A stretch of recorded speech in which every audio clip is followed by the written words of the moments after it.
Good evening and welcome to the Racetech V8 Supercars 3 hours of Bathurst. I am Chaz Draycott. Alongside me tonight I have the wonderful series organiser Clyde Whiting. Clyde, this is going to be an absolute belter, isn't it? Yeah, should be, mate. I'm hoping that it's a nice clean race, but you never know with Bathurst. Yeah, you can never be too sure around here. The walls are very menacing, and obviously these cars aren't the easiest things to control. I mean, you know yourself, you've done well running this series and obviously racing in it as well. What do you think the main thing is that the guys are going to be up against tonight? Just the usual with this car. It's going to be oversteer when you put your foot on the accelerator. And as you say, there's a lot of walls around here. People can quite easily mangle their car, although we have put in 3 fast repairs for them tonight just to help out.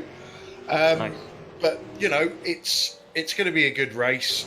We've got a lot of experienced drivers in the field, and, you know, between them all, they've done thousands and thousands of laps around here.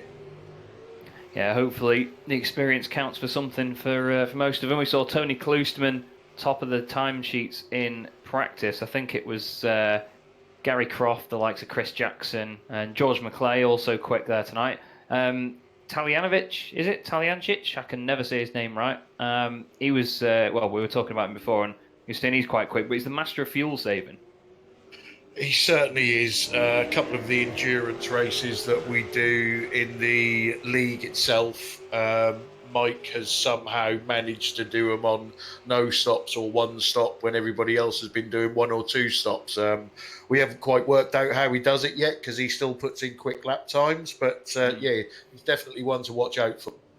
And as Pete Bingham was saying before with us when we were chatting during practice, he's got a solar-powered car, he reckons, so we'll have There's to feature definitely, the roof. yeah, definitely something going on there. Well, to be fair, if you have a quick look at the car, I'm looking at you, Sam Boozin, our cameraman tonight. It's that bright green, Clyde. It could probably cast its own sort of light on itself anyway, and you know you've got an endless supply of energy there. It's just completely bright green. Yeah, I think maybe the bright green is hiding some sort of hybrid system on the car. Should be at Le Mans, this thing, not around here. Speaking of bright green cars, though, right in front of him on track, he does have Pete Bingham in the number 667 machine. A lot of triple numbers out there tonight, and I don't know about you, mate, but it triggers me a little bit. Yeah, I don't know. It's numbers and numbers and numbers, isn't they? I'm looking at Pete's car now, and I'm more impressed with the livery than the number, to be honest. Yeah, it's a very striking livery. Very in your face. Oh, that's in your face as well as he goes off and into the tyre.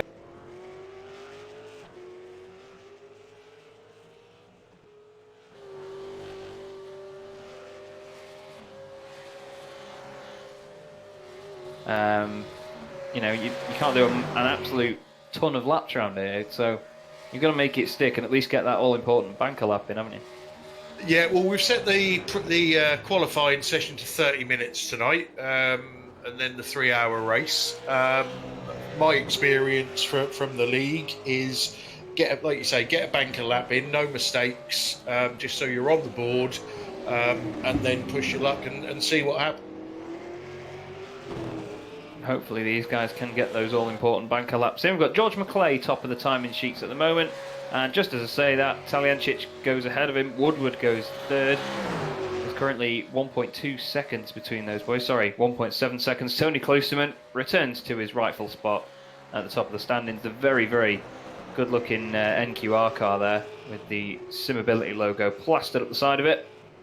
Very striking livery. And I was saying before, actually, Clyde, that unlike most liveries on the supercars, it doesn't actually sort of have the headlights in a different colour. The pattern goes around where the headlights are, and it looks so striking because of that. It's sort of, I don't know, I can't really describe how it does it, but it looks really sort of striking and angry from that. It certainly does, and to be honest, these cars are probably the best cars to paint on iRacing. You can basically put anything that you want on them, and they tend to look good. And of course, you don't have to worry about big horrible number boards and things because the numbers are on the windows, as you see with a lot of modern touring cars these days. So, like you say, as a painter, you get a bit more freedom like that, don't you? Yeah, and I think the shape and the lines of the car just sort of help the painters in general. It's very easy to come up with, very easy if you've got the talent to come up with a striking livery for this. Something that is striking at the moment is watching Tony Plusman out on track. Just having a look at him at the moment. Seems to have lost the front right corner of the car. He might have clipped a wall. He's very close to the wall as he comes down to the long back straight here. And I think he's on for, well, he's set in a purple sector here in sector 5, but if I'm honest with you, I think some contact with the wall has probably negated his lap. Anyone that doesn't know, in iRacing, if you get an incident point, as they call them, when you're on a qualifying lap, it completely invalidates it. So these guys have to make sure they're pushing as hard as they can, but still being clean while doing it. George McClay has just gone third, with 2 minutes 7 dead. Yeah, there's still a lot of fast ones sat in the pits. Chris Jackson is definitely one. Jamie McKnight, my old mucker, he should be up there. I think you see he's just popped one into 5th. So yeah, there's also a rumour that Dave Jansen is starting from the pits. It's probably safer for everybody else, to be fair, isn't it? Let's face it. Let's have a look then. So Chris Jackson, yeah, at the moment rounding out your top 10. He's in a Lightning McQueen liveried car tonight. And bit of an interesting choice, wouldn't you say? Yeah, obviously we opened this up to everybody, so our normal league paint packs didn't apply. We're using trading paints tonight, so whether Chris has gone with that on purpose or just forgot to update his team livery, I'll find out when I talk to him. Just having a quick check now of some of the cars going through. Just having a look up and down the timing screen, and like I say, there's a lot of regulars up there. Richard Warmingham 4th at the moment with a 2:07.19. Jimmy McKnight 5th, then it's Gary Croft, Anthony Woodward, Andrew Hoffman in the number 8 car. He's in 8th place at the moment. Fine job. He's ahead of Ole Christian Unneberg and then Chris Jackson. Those two haven't set times yet. But obviously with a longer lap here, Clyde, you're not expecting people to be separated by about sort of 1 or 2 tenths. It's usually like a good couple of seconds, isn't it? It certainly is, and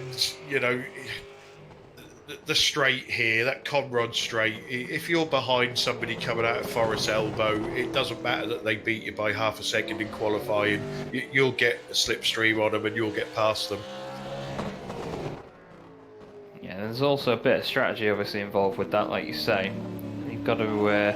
I commentate quite regularly, say the word, on the BSR MX5 series, and they often you see guys that just hold behind the leader.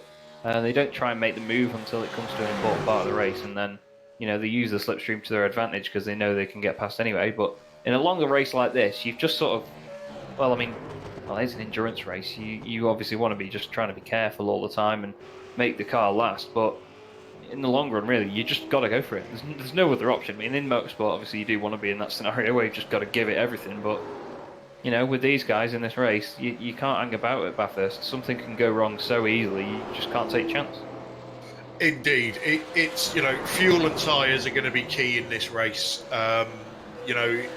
It's going to work out around 3 pit stops, I would have thought, for each driver, which probably means 1, maybe 2 for Mike Taliancic.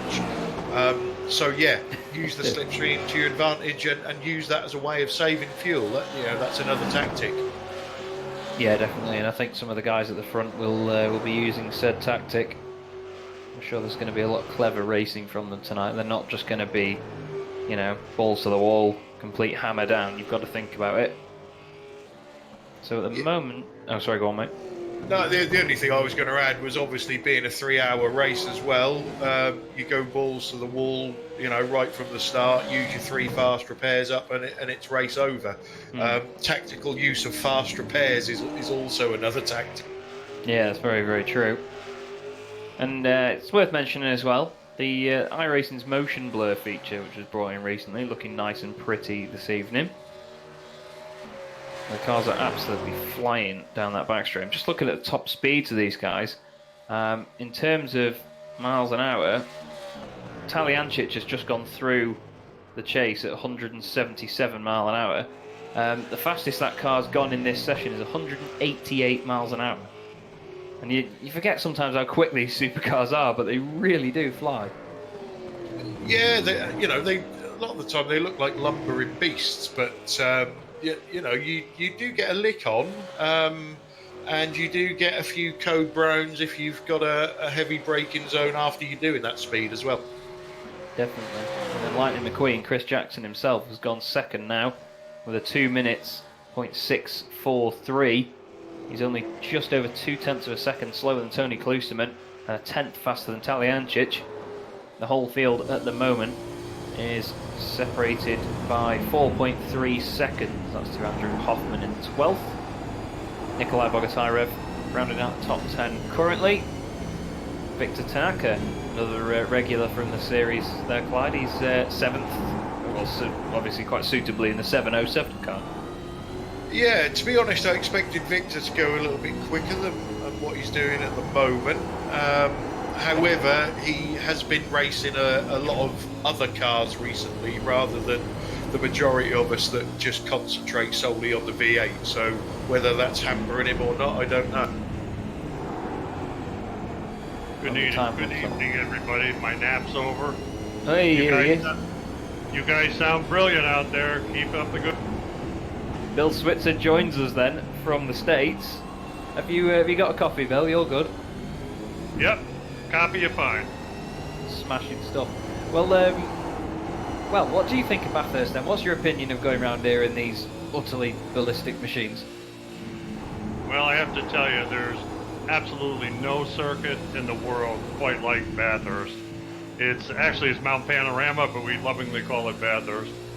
And it's got a little bit of everything. It's got tight turns, it's got big turns, it's got hills, it's got valleys, it's got straightaways, it's got it all. And it's a really tough circuit to master. I don't think I've ever completed a race here, to be perfectly honest with you, normally toward the back. But this ought to be really a wonderful event. I'm looking forward to it. And of course, the endurance factor of things here is going to be stronger than most. You could, do an endurance race round any other sort of circuit, and it could just be your everyday endurance race. But obviously, round here, as we see in the Bathurst 12 Hour and the GT3 cars, and of course the famous Bathurst 1000 in these very V8 supercars, it's a completely different beast. Like you say, they've got to have their wits about them constantly. There's no sort of time to just think, oh, it's an endurance race, I can dial it back a bit. For sure, for sure. This is a driver's car. You can't rely on big wings and big tires. You're driving a heck of a beast here, and you got to use a lot of common sense. And it's easy to say you have to be patient, but you also have to hammer it down at the same time. It's really a difficult car to drive with. And we're just looking, speaking of driving it well, Victor Tanaka's just put it fourth with a 206.5, only 0.06 of a second behind Chris Jackson. George McClay is currently behind him in 5th place. Only 12 cars have set a lap so far. Ben Gillet is out on track at the moment. He's getting the rear end out as well as he comes down the hill in the number 022 machine. Normally my number. I'm not sour about it though, I promise. Yeah, I've just watched Tony Klusterman's last lap. He's about to break into the 205s, I think. Yeah, he's just coming back out on track now. Perhaps we can go on board with him and have a look and see just how difficult it can be to get a car around this track. Taliancic has just gone second fastest. If he wasn't there already, I think he might have just moved up. Something moved on my timing screen, it made me jump a little bit, so I'm hoping it was that. Yeah, he just pipped Chris Jackson. Into the cut-in then goes Klusterman, very close to the wall. He's actually clipped the wall there, a little bit of damage on the front left. So that's not going to help him out. Not sure whether the car's still going straight. We've not had a chance to check. No, he's pulling it over. The car is definitely not as he wants it, so that's part of the pressure again though, isn't it really, Clyde? You've got to just be careful at every single opportunity. But, it's, as we've been saying pretty much throughout the entire broadcast so far. It's just about getting that balance of pushing it to the limit and trying to stay safe. Oh, exactly, yeah. And Tony's got his banker lap in, so now we're now into the second half of qualifying, so he's going to be on the balls out, push it to the limits, and if he crashes or gets an incident point, bail out and try again.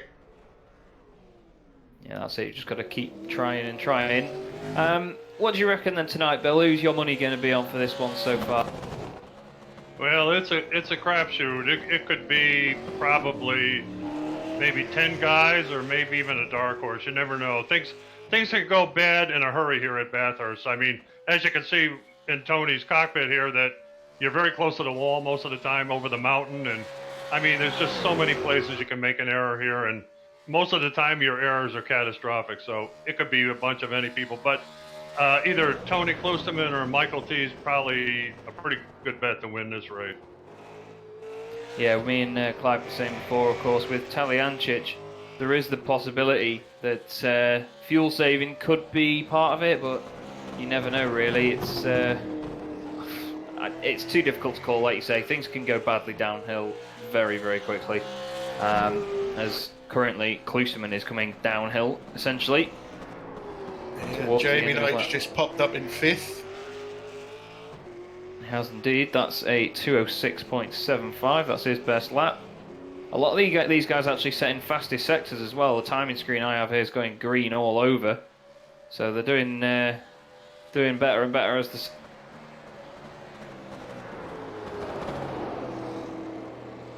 I'm actually surprised that some of the team drivers are not using each other for towing down the Comrade Straight to try and get those extra 10.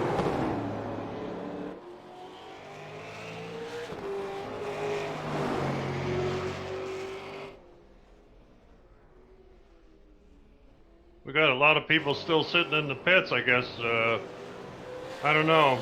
They better get out there pretty soon if they're going to do anything. Either that or they're going to be starting in the back. Yeah, I think a lot of people are expecting carnage, so I think we might have a few either starting from pit lane or just starting at the back of the grid and taking it easy. I'm familiar with starting in the back, so maybe that's a good plan. To be honest, with an endurance race, that's not always a bad tactic. I'm glad to see some of the Phantom guys back out here. It's really nice to see them back trying this car. Yeah, it certainly is. We've got, I know Dave's racing and JP's racing. Not sure who else is going to turn up. We've still got another 11 minutes left of quali, so we never know. In fact, as I say that, we have a new guy just joined.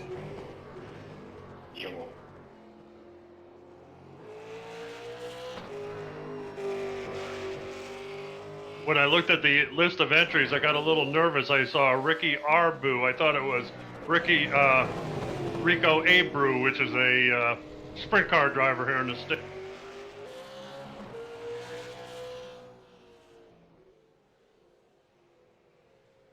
Yeah, there was a few of the guys who've obviously joined and obviously didn't like the car and have disappeared again. Tony's is just coming up towards the end of his flying lap, just passing the pit entry now into Murray's.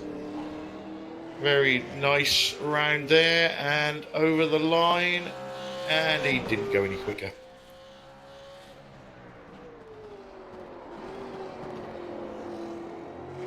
However, that is the second 2060 for Tony. Mike's joined him in the 2060s, and George McClay's popped up in third now with a 2063. Unfortunately, we seem to have lost Chaz for a little while. I don't think he's paid his internet bill, so we'll have to wait for him to come back and put 50p in the meter. Well, you know how these announcers are, you never know. No, that's very true, very true. So we got 9 minutes left in quali, so anybody in the pits have still got time to get about 4 laps in. So still plenty of time for things to change. I have returned, boys. I do apologise. Whoever installed my my Wi-Fi from Vodafone is going to get shot in the morning. We didn't even realise you'd gone, mate, to be honest. Well, the internet's a wonderful thing. It just cut out for me for a minute. But thanks very much for that. We didn't hammer you too badly, Chaz. Don't worry. That's all good then. All good. I was just seeing then that Tony's gone and done another 2:06.0, but not quite beating his fastest time. So he's still pushing though, isn't he, Clyde? He certainly is. Like I say, being part of their team, I know how serious Tony takes it, how upset he gets when he's not at the top of the leaderboard.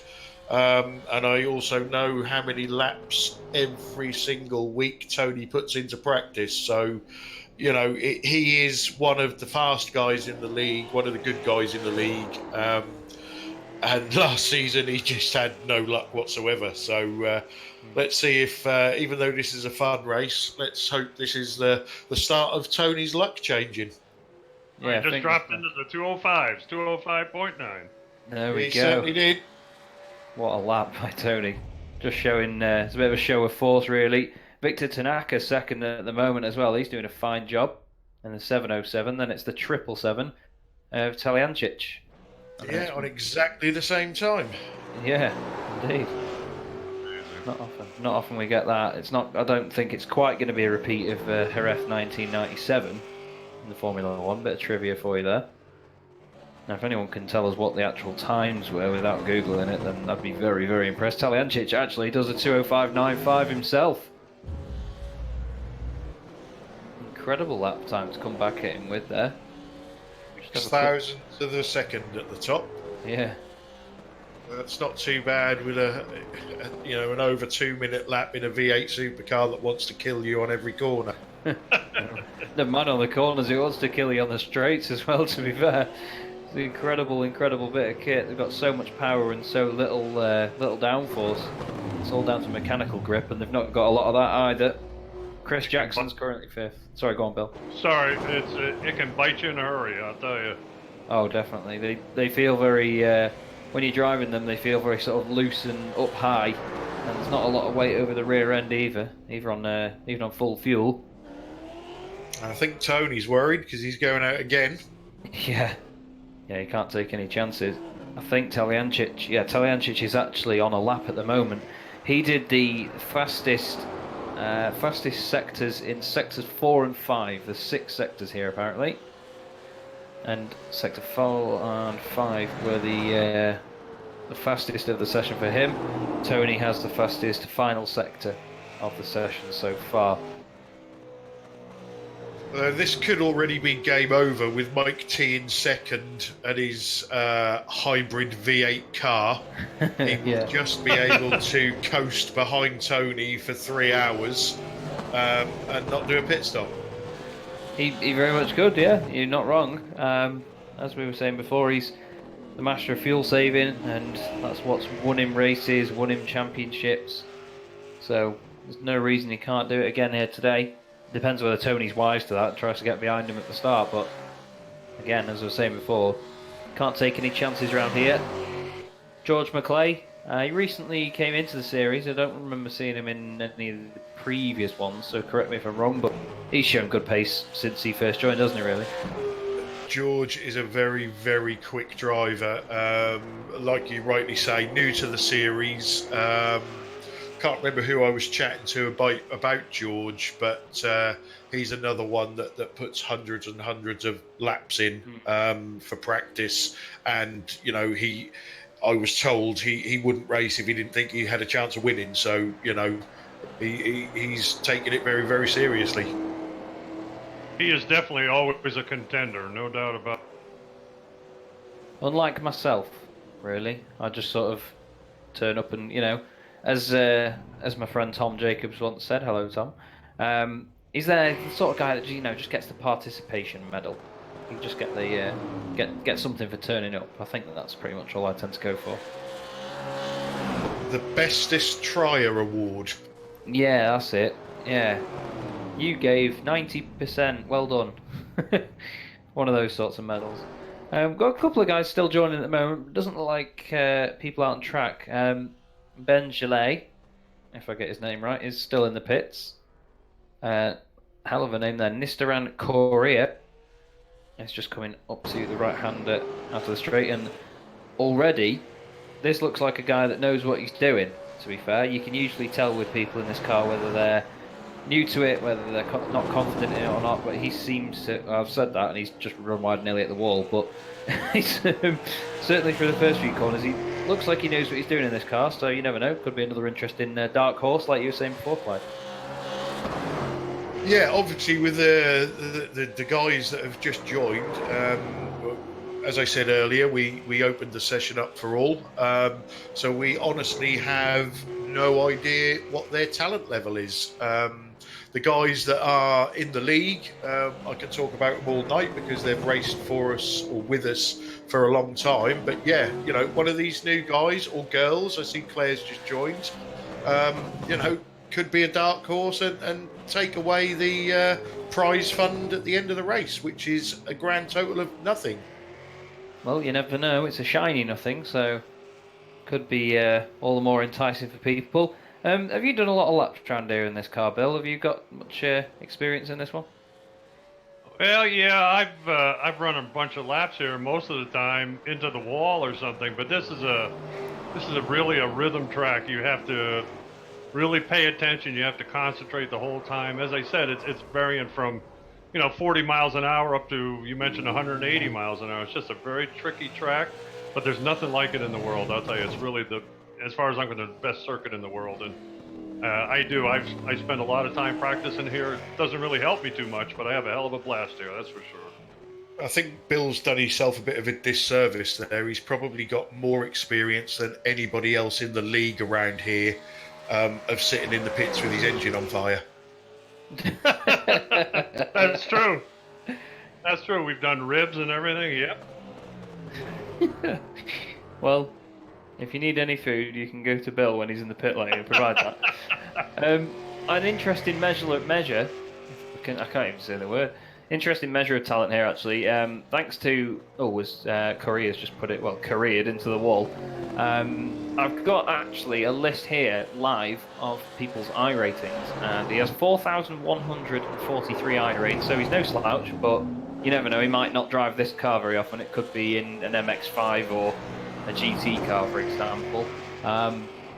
Good list of I ratings at the top as well. Tony Kloosman just over 5,000. Victor Tanaka just under 4,000. I think Tony does have the highest in the session. He does.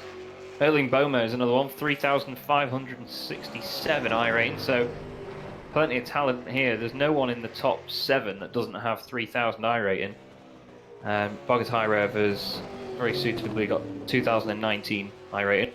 And I don't know if Gary Croft was born in 1973, but he's got that many I rating, as Korea has decided to stop. Clearly not the most impressed with the car, but he's given it another go. He's going back out. Just to fill in a few blanks there, Gary Croft was born in 1873. Okay. And Tony Klosterman's I rating, I guarantee 99% of that was in this. I'm really sorry to put over you there, but Sam, if you can just have a quick look at what Nistaran Korea's just done. I'm sorry to name and shame the guy, but yeah, I'm not quite sure how he managed to do it, but he's clobbered the pit wall on the way out and nearly rolled the car over. And it's Nistaran Korea, the number 21 car. Yeah, I've just had a look at that. He's basically just floored it coming out of the pits, hasn't he? Yeah. He's currently wobbling the hell out of it down the straight. He's drifting it almost. I think he's just having a bit of fun at the moment. He's loving it. But the session, believe it or not, very quickly has just come to an end. So that will mean that Tony Klosterman will keep his pole position by the look of it. Unless Talyancic, who is on a lap, can do anything about it. Yeah, Talyancic is in Skyline right now. Yeah, I think at the top lot, Mike is the only one still out on track.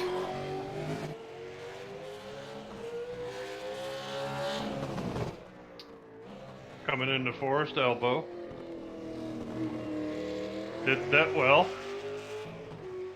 Yeah, he just needs to make sure he gets a good run and keeps the speed up down here now and gets all the commitment through the chase. This is where he engages the hybrid drive. Yep, let's it lift and coast, boys, lift and coast. Doing 175, 6, 7, 8, 178 miles an hour through the chase. Gets it stopped well. Bit of, not much, I was going to say bit of curve. Yeah, he didn't hit the curve, which is going to keep his momentum up. He's doing personal bests so far through all these sectors. Here he comes. Hopefully the timing screen goes as green as the car. Nice exit. See how he does. It's a 2:05.835. Taliancic takes pole position right at the death. Tony Klusterman pops up over the radio, says, "Nice lap, Michael." Absolutely. I'm just trying to listen to what he was saying there. I couldn't make it out. It was probably in Swahili or something. But what a lap, boys! That was a cracker of a lap, wasn't it? That was brilliant. Awesome to do it right at the death as well. Last car out on track. I don't think he was in fuel save mode that time. What do you think, Joe? Definitely not. Definitely not. He was probably using all 1,000 horsepower that his hybrid engine gives him. Them solar panels will be roasting hot after that one. Sets us up though, Clyde. For the reverse of what we were saying before. We were thinking he was going to sit behind Tony, but now you never know. You might see the opposite. Yeah, it really depends on what Tony's tactics are going to be. Tony's notorious for his starts and has every chance to get past Mike at the start. Mike might let him do that so that he can go back to his fuel saving tactics, or we could have a good race at the front, or we could have a coming together, and we're going to have to wait and see. What do you reckon then, Bill? Through the first couple of corners, you reckon we're going to see mayhem, or is it going to be clean? Well, we always have the speeches, let's take it easy on the first turn. You can't win in the first turn and all that stuff. But I think there's going to be a few fender benders. And good stuff. Well, we'll just quickly run you through the grid then. Michael Taliancic on pole position alongside Tony Klusterman. The second row is Victor Tanaka and George McClay, with Chris Jackson in fifth, Jamie Knight in sixth, Richard Warmingham, Nico in fifth. Gary Croft will line up ninth with Anthony Woodward in 10th place. Peter Bingham is 11th with Andrew Hoffman in 12th. Then it's Nistan Correa in 13th. Erling Bomer in 14th. Then it's Dave Janssen. Jean-Philippe Boussalan, which I'm going to call Jean-Christophe Bouillon. And then he's also three named fellow driver on there. Ole Christian Unneberg. Alex Mass is 18th. Benjamin Bartelink 19th. And Ben Gillet rounding out your top 20. Then you've got Claire Mason and Luke Turpin on the 11th row of the grid at the moment. And there are names at the bottom of the timing sheet here. Ricky Arbo, Kane Smith and Garth Roberts, but I'm not 100% sure they completed qualifying, so we'll have to see whether they join in. But still, over 20 cars in this one, Clyde. Decent grid for us. How do you reckon this is going to go? I'm really looking forward to this, mate. It's makes a difference being in the booth rather than on the track. Normally, I'd be plotting how many cars I can get past before the first corner and then still try and stop the car. But yeah, this is going to be phenomenal. What about you, Bill? Do you reckon that these guys are going to be able to survive the whole thing, or we're going to have quite a lot of them drop off? Well, that's a very good question, Chaz. I think you're going to probably lose about half the field, to be honest with you. Obviously, the smart guys are going to win this race, and I'm certainly looking forward to it. And it is a pleasure to be working with you, of course, boys. And thank you, Sam Boozin, as well, and ECA Racing, who have my favourite liveries on the grid, I must add. But not tonight, unfortunately. It's great to be doing all this with you guys, of course, and we hope at home everyone watching is enjoying this as well. Just waiting for a couple of drivers now to line up on the grid. No, we're not. Dave Janssen and Erling Bomer are starting from the pit lane, which means these 22 cars then for 3 hours of Bathurst are away little bit of smoke from Tanaka's car. He gets a bit of wheel spin going into turn 1. Talancic comes over to block from Tony Klusterman. They've got to be really careful. Looking back a bit further down the order, it seems they've all kept it neat and tidy so far. No one getting crossed up on the exit of turn 1. And it looks like, guys, we've got a clean start and everyone's away well. Yeah, everybody made it through turn 1. Tanaka right on the back of his teammate Tony Klusterman now as they go up to the right-hander that I do not know the name of. George McClay is in tow there as well. Andrew Hoffman's had a bit of a poor start. He's lost 3 places, so he's down to 15th position. Just trying to see if there's any incidents or anything going on. Everyone's seemingly behaving themselves at the moment. Into the cut-in they go. Leaders now, well, Taliancic has got Klusterman right behind him. Tanaka's lost a bit of ground to him. Ben Gillet has gained 6 places off the start, boys. Great start for him. He's actually done the fastest first sector out of anybody, so amazing stuff. Ben is actually a very, very quick driver. Application is usually the problem for Ben.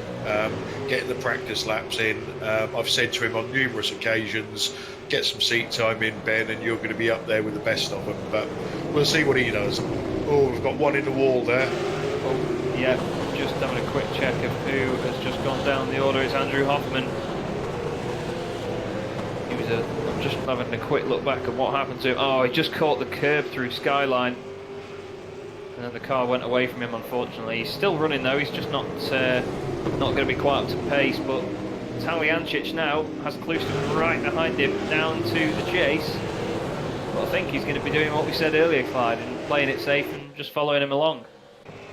Yeah, Tony is very heavy-footed and tends to use more fuel than other drivers, so probably if in Tony's shoes here, I would sit behind Mike, just keep the pressure on him, but you know, use it to save some fuel. There already seems to be gapping Victor and George.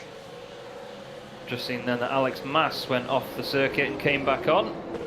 He seemed to have a bit of an issue through the chase. Correa went off as well. Just gonna have a quick look back at what happened. I think Correa, oh, he's just overshot the chicane towards the end of the lap. I think Alex Mass, yeah, he's just on the same, so no major drama for them there. But yeah, like you say, it's Taliancic and Klusterman then breaking away from Tanaka and George. Bit of a spread there, but a lot of these guys, Bill, I mean, you've raced with them more than I have. They are sort of wise racers. You have to be in these cars, so they probably won't be too worried about a gap at this point, will they? No, you're kind of sorting things out. You're trying to see how your car's reacting at the moment, and you see where you can pick your fights and where you have to lay off. So still early days. We'll see what happens. Just I've got what we call an event viewer at this end of things, where I can see if someone goes off. Oh, Klusterman has clipped the wall, and that's just as they come out of Skyline, so it doesn't look like there's much damage on the car, but that's going to have slowed it down somewhat. And I mean, I'm not 100% sure myself, Clyde, but what's the sort of aero damage like on these cars when you knock a corner of it against the wall, for example? To be honest, at the moment with the current damage model, it's very, very random. You can have a slight touch with the wall and bend the car, and then you can't drive it, or you can have a fairly hard crash, lose some panels, but the car drives perfectly. It's, you know, very, very random. Doesn't seem to have affected Tony's pace though. No, it's going to take a lot to hold Tony back, we all know that. Interesting sort of comparison, I mean, to something like the MX-5. I've spoken to a lot of drivers who spend a lot of their time in iRacing on that, and it's like it's made of cracker bread. Once you knock the front end against something, you lose so much speed in a straight line. But that's not everything here, of course, it's all about commitment. But speaking of commitment, George McClay's under quite a bit of pressure at the moment. Chris Jackson giving it everything with Jamie McKnight in tow as well. They've got a bit of a gap back to Richard Warmingham. Interesting little statistic that the top 10 are all where they started at the moment, boys. Only the guys behind them have made any moves, but Ben Gillet up 8 places into 12th. What a drive so far, right, Bill? Yeah, he's having a heck of a battle with JP Boostlin and one other car I missed the number on, but they're having a great old time back. It's Pete Bingham, who's actually dropped 3 places so far. There's a great little train of cars there behind JP. There's 6 cars involved. There's Buselan, Bingham, Mass, Mason, Unneberg, and Luke Turpin is at the back of this as well. He's gained 4 places so far in this race. But yeah, Buselan's coming under all sorts of pressure from Bingham at the moment. Great scrapping by these boys. Andrew Hoffman has been in the pits to sort his damage. Oh, Buseland's just put a big scrape mark down the right hand side of that car there through McPhillamy Park. So the very pretty PSR liveried car. Oh, he scrapes the wall going into Skyline as well. He's pushing the boundaries here. He's actually knocked the... Oh no, it's just popped back up on my screen. He knocked the front left corner off the thing. But he's sort of started to gap Bingham now, which makes me think, Clyde, that he might be the weak link in that battle there, and he's the one that's slowing them all down a bit. Oh, Yeah, he's around in front of them. Correa's off at Forest Elbow, and Pete's just clipped him, and through sneaks Alex Mass. Correa was just completely stationary in the road. He's still trying to get the car turned around and get it going. The guys are avoiding him left, right, and centre, but yeah, it's all gone to pot now for those boys in that battle. Yeah, just going back to Pete. Pete's a plodder. Raced with Pete for 5 or 6 years, and you know Pete's a good racer. He's not one of the quickest ones, but you know he'll pound the laps, and then pound. I'm not sure whether Sam picked that up because it cut out slightly at my end, but I hope the wall, the word at the end of that was wall, because that would have been perfect. He's got Claire Correa's into the pits. No, he's not. He's into the pit wall. He's into the area before the pits, I think is the best way to put it. Yeah, exactly. Didn't quite make it through. We've still got Salihamidzic, the lead of this race, with Klusterman and Tanaka behind them. McClay seems a bit closer to... Oh, he's definitely closer to Tanaka now, because Tanaka's just Tanaka the wall at the moment. He's just trying to push, probably chase after those lead pair. But yeah, real shame for that incident there to put Bingham down a spot. But Gillet now, he's 9th. Mike Taliancic has just hit the wall, left his wing behind. So Taliancic is now making the car lighter. Maybe that was one of the bits with the solar panel on it. So Could be. Looks like Mr. Rand V8 career is over. Oh, real shame for Nistaran. But well, at least he hung around and gave it a go, though. I mean, it's a scary car to drive. A lot of people jump in it and give up after a lap or two. So it's good to see at least gave it a good crack. Gillet is very close to closing into the top 10. I say that. That was a very, very quick commentator's curse. He nearly lost it to Forest Elbow there. Nearly put it in the... But he's 5.8 seconds behind Anthony Woodward now. Sort of on his own at the moment is Woodward. He's got about 2 seconds ahead to Gary Croft, who's in 8th. Himself, Bogdatyrev and Warmingham having a bit of a quiet race so far towards the bottom half of the top 10.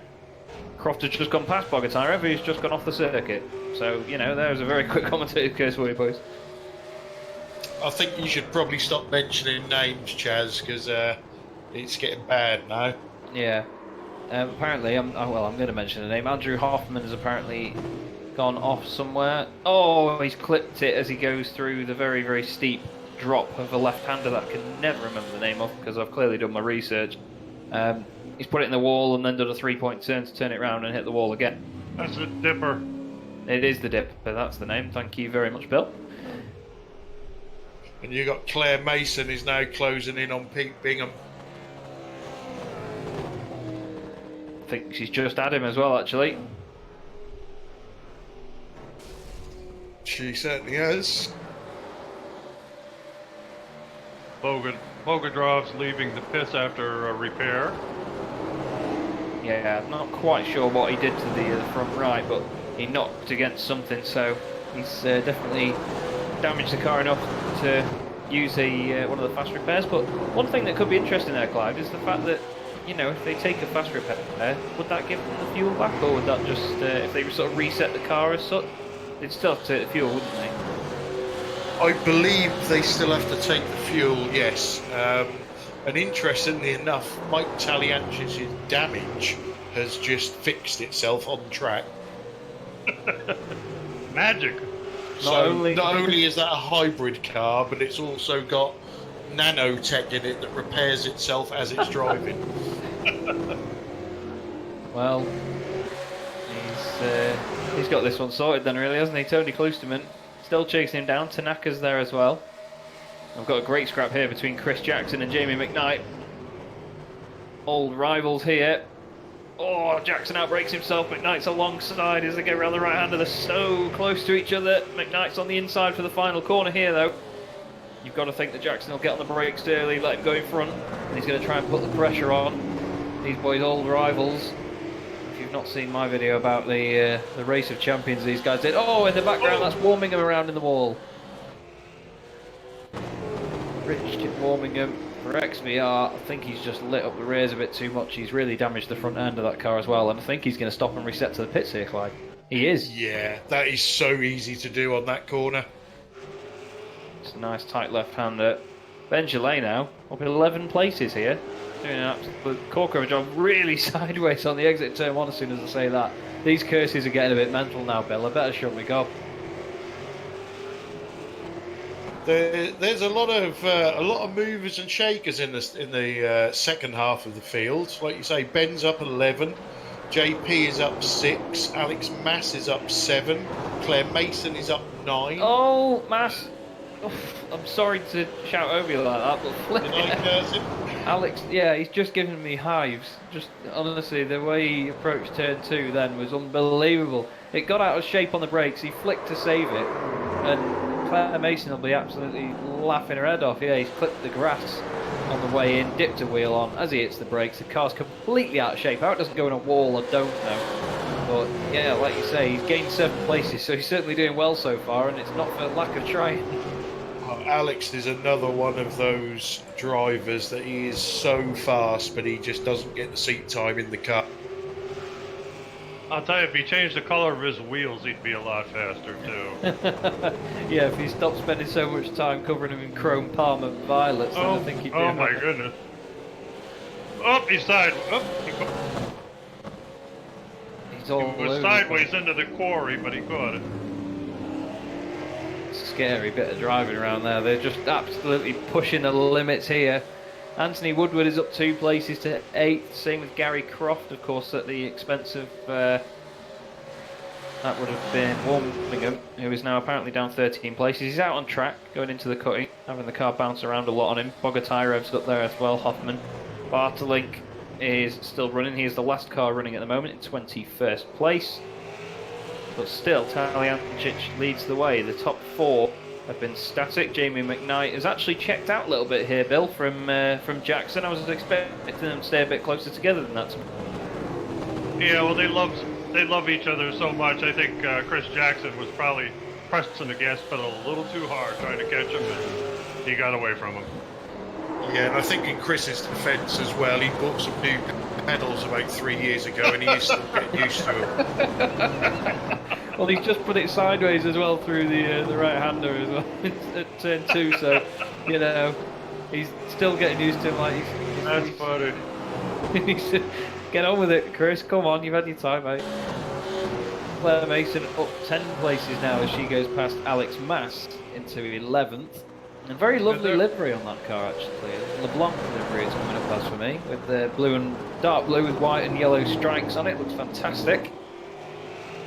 And she's doing a good job so far at the end of the day, really. Up to 11th from 21st on the grid. Yeah, Claire has just joined the league in the last week. I think she's a friend of Andrew Hoffman. Andrew's telling me that she won't be able to do a full season with us, but she's hoping to join as many races as she can. And she's, well, more than holding her own out there at the moment. Making an idiot out of me on track as well. She's got some really good pace, to be fair. I mean, the last lap round, even though she made a move on Mass, was 2 minutes 10.0. These guys are doing 2:08s in the midfield, and then all of a sudden, there's no. Interestingly, there's only 2 cars have done 2:07s, and that's Bogatyrov and Warmingham, who are both further down. He that has done a 2:07. They've all done 2:06s, and then everyone after that's done 2:08s and 2:09s. So 2:07 isn't a popular lap time at the moment, as Talyancic, Klusterman, and Tanaka are starting to check out even more here. from George McClay. Closest two cars on track at the moment are JP Bousselin, who is right behind Ben Gillet now for 9th place.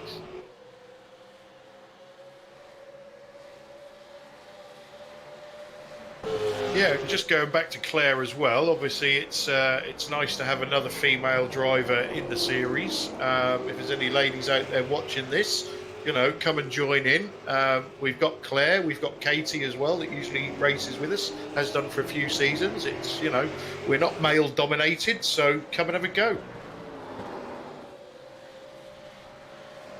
Just thinking now how Bousselin's going to do this against Gillet. They seem to have a very similar pace to one another.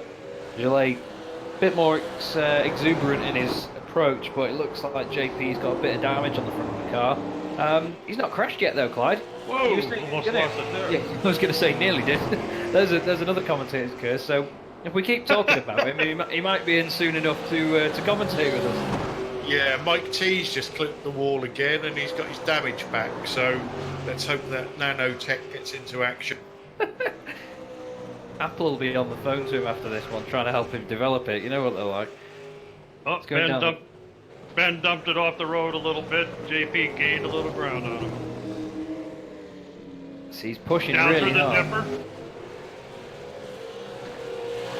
They're so close to that wall there through Quarry. It's unbelievable. I wouldn't want to stick a camera there because it'd get knocked off. Get your words out, Charles. It'll get knocked off every lap. But like you say, Bill, Ben's really pushing harder, and he's losing a bit of ground by doing so, isn't he? Yep, well, these chaps have raced against each other quite a bit in various cars, so I think there's a little bragging rights here, so we'll see what happens. It's the number 2-2 against the number 1-2 as JP goes as far as going onto the grass. He puts his nose down the inside. Oh, and Ben's out broken himself, so they're side by side on the exit. Round the outside now goes Bousselin. I still can't say his name right, I do apologise to you, JP. Ben gets on the brakes early, lets him go in front. Great battle right there. Yeah, really nice, respectful racing, isn't it? And sensible from Ben as well. You know, the battle was lost. You know, pull in, regather, and go again, see if you can get the place back. Absolutely, good restraint by Ben.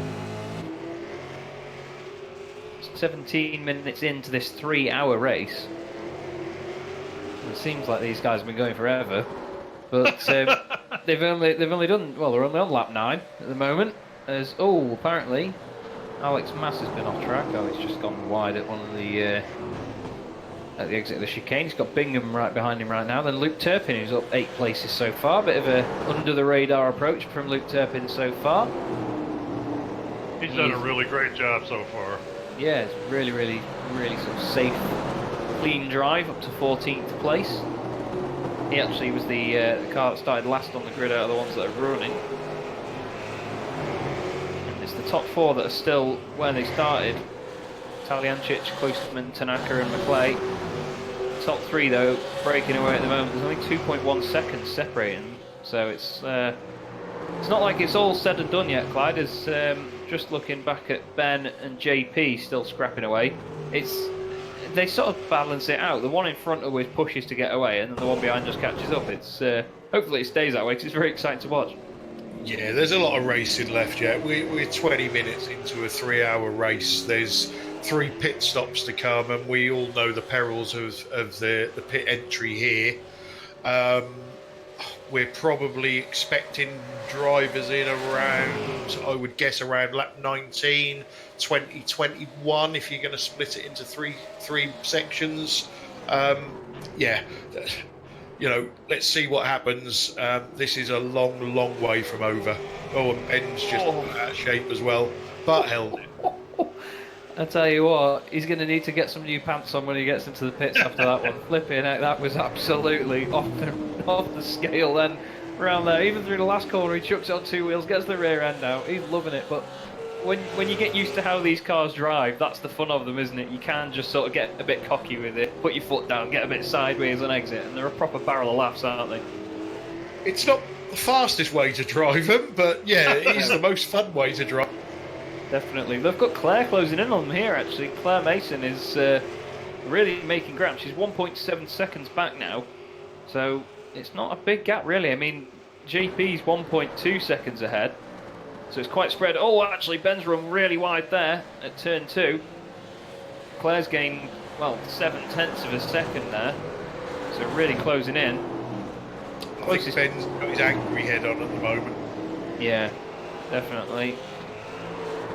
He's really trying to get on the throttle as early as he can there and push the car, but he might be killing the rears in doing so. Oh, how he didn't go into the wall there, I do not know. That was some absolute wizardry from Ben through there. Oh, he's hit the wall through McPhillamy Park. And how much that's affected the car, we don't know yet. But visually, it's ruined the right-hand side of it. Yeah, he's got the same damage there that I keep seeing on Mike's car, so he's probably better off slowing down now and just rubbing up against Mike's car to get it fixed. Yeah, well, he's gone really, really slow through the dipper as well. He ran wide through Skyline. The damage obviously affecting him as he comes into Forest Elbow. He's locked up, he's run wide. Claire's down the inside, does really well not to make contact. What a great bit of driving from Claire. That was really good avoidance. Oh, Ben cuts the nose off so closely there. I was pretty sure we were going to see the car get turned around and go in a wall there, Bill. That was just really close, really sort of trusting of Ben. Well, yeah, Ben's practicing his drifting right now, but we'll see if he can maintain his position. See how brave Claire is. She's just thinking, what's this lunatic doing in front of me here?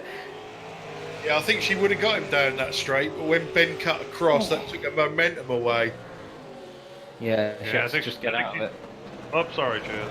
No, you're alright, mate. It's all good. She was just getting out of it. Whoa! Ben is on! Uh-oh! Sorry, I thought he was going to go around that time. She got him, Claire's passed.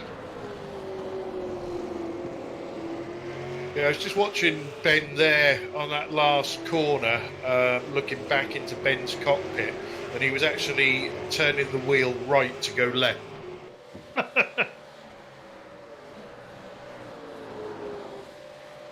But another place for Claire. Now she's got to chase down JP.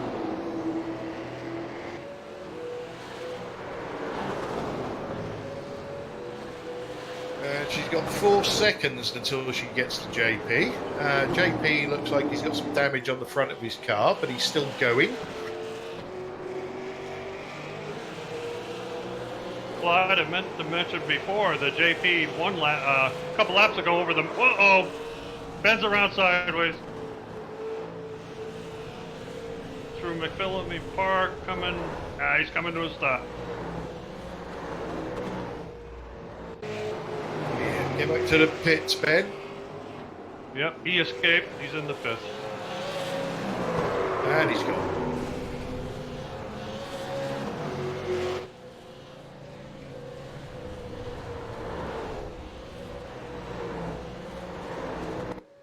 Did he exit or is he fixing it? No, Ben's exited the session. Oh, that's too bad. Okay, so back up the front, we've got Mike T. The nanobots have done their job and the damage is fixed. Tony is 2 seconds behind, but Victor is now right on the backside of Tony. And I'm right on the backside of Vodafone when I call their customer service in a bit because my internet's been shocking this evening. But here we are. And Tony has let Victor go. Yes, he had. Hang on to it, Victor. Whoa! Don't know if Tony smoked his tyres. I can't see any damage on his car. Might be feeling a bit of pressure from Victor behind him and just thinking he's going to let him go. Just sort of try and unleash him if he's got a bit of pace to go and chase after Michael. Yeah, I'll just wind my view back and see how Victor caught up with Tony, see if Tony made a mistake. Could be doing it for fuel saving purposes, you never know. Yeah, it could be. Stay. Victor seems to be a little quicker over the mountain than Tony at the moment. Might just be playing a bit of mind games to unsettle Michael at the front, of course. It's quite a strong factor in a lot of these longer races of the mind games. You just got to try and get into the head of the drivers around you because the pressure's there for longer. It's not just like a little sprint race. Good strong battle going on for 14th place as well at the moment. Yeah, you wait till they get, what should you say, out of sync and you can whiz right by. That's it, you've got to put the pressure on them. Yeah, I can see what happened. Tony's brushed the wall somewhere over the top of the mountain. Perhaps he's lost some top end speed. This car looks clean though, Clyde. Yeah, it does, but Jamie McKnight is now closed right up on him as well, so I think he might be down top end. I'll have to have a look when he gets to the end of Comrade Straight, see what sort of speed he's doing. There's a great scrap going on here for 11th, 12th and 13th between Bingham, Mass and Janssen. Dave Janssen, of course, started in the pit lane, so he's making his way up through the ranks. Mass looks down the inside of Bingham, tries to sell him the dummy, he gets very close to the back of him. Pete makes it through the left-hander safely onto the throttle to the right. And George McClay is in the pit lane now. First driver to pit here today. Yeah, and we've also lost Rich Warmingham. I don't know what happened to him. Yeah, that's a shame. Maybe succumbed to the damage earlier, maybe had another accident. I'll see whether I can find out what happened to him.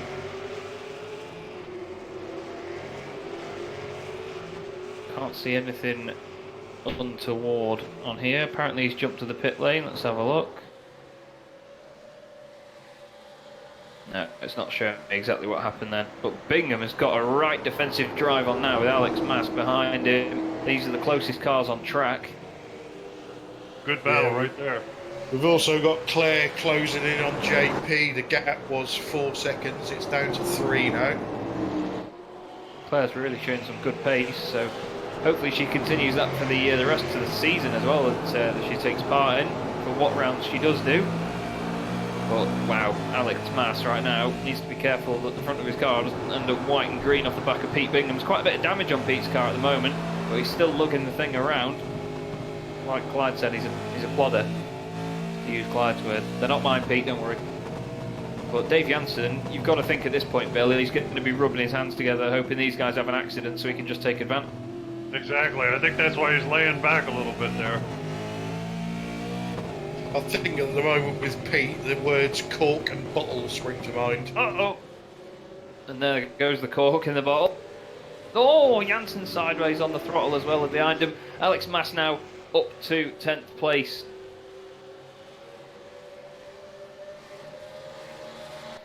I noticed Dave Jansen's missing the left front wing there.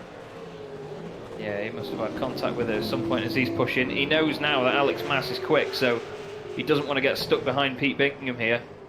He wants to try and push, get the move done, maybe put Pete under a bit of pressure just so he gets the signal through to Mass that you know, he's going to keep chasing him down.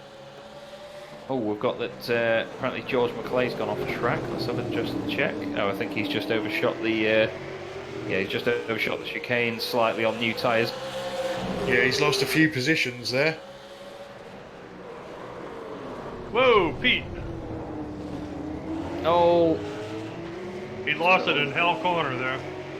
got it all crossed up. Just behind him there is Luke Turpin and then Ole Christian Unneberg. And then McClay in the background as well, chasing him down with Bogger Tyrev. So, you know, these guys are still quite close together. The whole field is separated by, discounting Erling Bowman, the whole field's separated by less than a minute. So, it's not a complete spread of drivers. Tanaka still in second place with his teammate closely behind. Jimmy McKnight having a safe race in fourth at the moment, with Chris Jackson still there in the background. They've obviously gained a couple of places at the expense of McClay having a pit stop. But it'll be interesting to see where they come out when they do eventually pit. And the gap between JP and Claire is probably about a second now. It's really putting the pressure on. Great drive from Claire so far. The car looks nice and clean as well, so she's played it safe. Still got amazing pace in that Ford Falcon. Really good through Forest Delva. The commitment on the exit was brilliant, so close to the wall. And now it's down to 0.8 of a second, so it's worth sticking with this to see how she gets on. She's She's actually the biggest mover in the field as well so far. Luke Turpin's gained 10 places, but Claire Mason right here has gained 12. JP Boussalan has gained 8 as well, so it's not like he's having a poor race so far, but yeah, Claire's really got the pace. Could you reckon it'd be down to the damage here, Clyde? I mean, it's not really affected some of the other guys so much, but I suppose it depends driver to driver what it does to you, really. Yeah, that's right. The car could be difficult turning one way or the other. Although, just looking there, Claire just seems to be able to monster him under braking. Yeah, it could be unsettling the car under the brakes. I mean, damage can do things like that. So we'll just, well, I think at this point it's a case of if not, sorry. Well, that's that phrase absolutely screwed up. I was meant to say when, not if, not if, not when. That Claire does get through. Putting on a good Yeah, I show think so if she far. can stick with him, she should be able to do it under braking somewhere. Yeah, maybe.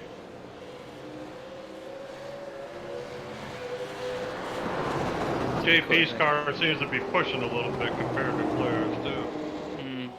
Yeah, there's a lot of damage on the front. Yeah, I think mid-corner it's not really helping itself out, and obviously in turn that'll be killing the front tyres, and then when you're trying to oversteer it, that'll kill the rears. Claire a little bit sideways there over the top of the hill. Yeah, she lost a bit of ground on that one. Not much though. No, I think down this part of the circuit now, through Skyline, down through the dipper is where Boussalan's got to be really careful, because he'll be locking up, he'll be pushing the car very hard, and like Bill says, he'll be pushing out while he's sideways through the dipper. Awesome stuff. Claire's actually just picked up her first bit of damage by the look of it, to the front right. Oh, Right wing's gone. bit out of shape under brakes there as well, but now she's quite far back in the tow. She's only half a second back from JP now, so that'll really bring her into contention as they go down to the chase. So the gap is now under half a second. Now it's 0.4 of a second. 0.3. She's got to go for it on the brakes, surely. She knows that she can outdo him.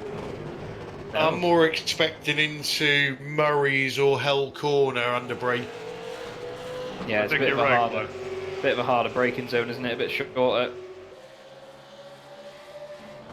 Wouldn't say she's close enough for Morris. Look at the sort of mid-corner speed difference though. Look at that. Look how much smoother she can be with the car than Boussalan. Well, JP's getting a good exit on every corner at the moment. Yeah, it seems that Claire can carry the mid-corner speed, but JP can get the exit. She's got a good run out of there though, to be fair. Now as they go over the crest of the hill, we'll see what sort of speeds they're getting. Claire is now going quicker than him by about 5 miles an hour. She's having a look. Tucks back in onto the brakes, plays it safe. She's just showing JP at the moment that she's there, really, just putting the pressure on a little bit, playing those mind games. George Clay is making his way back up through the field now. He's passed Dunneberg and he's passed Bingham.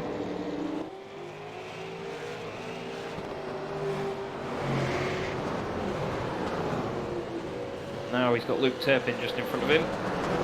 Only half a second back from him, so it's going to be another case of when, not if, for George McClay.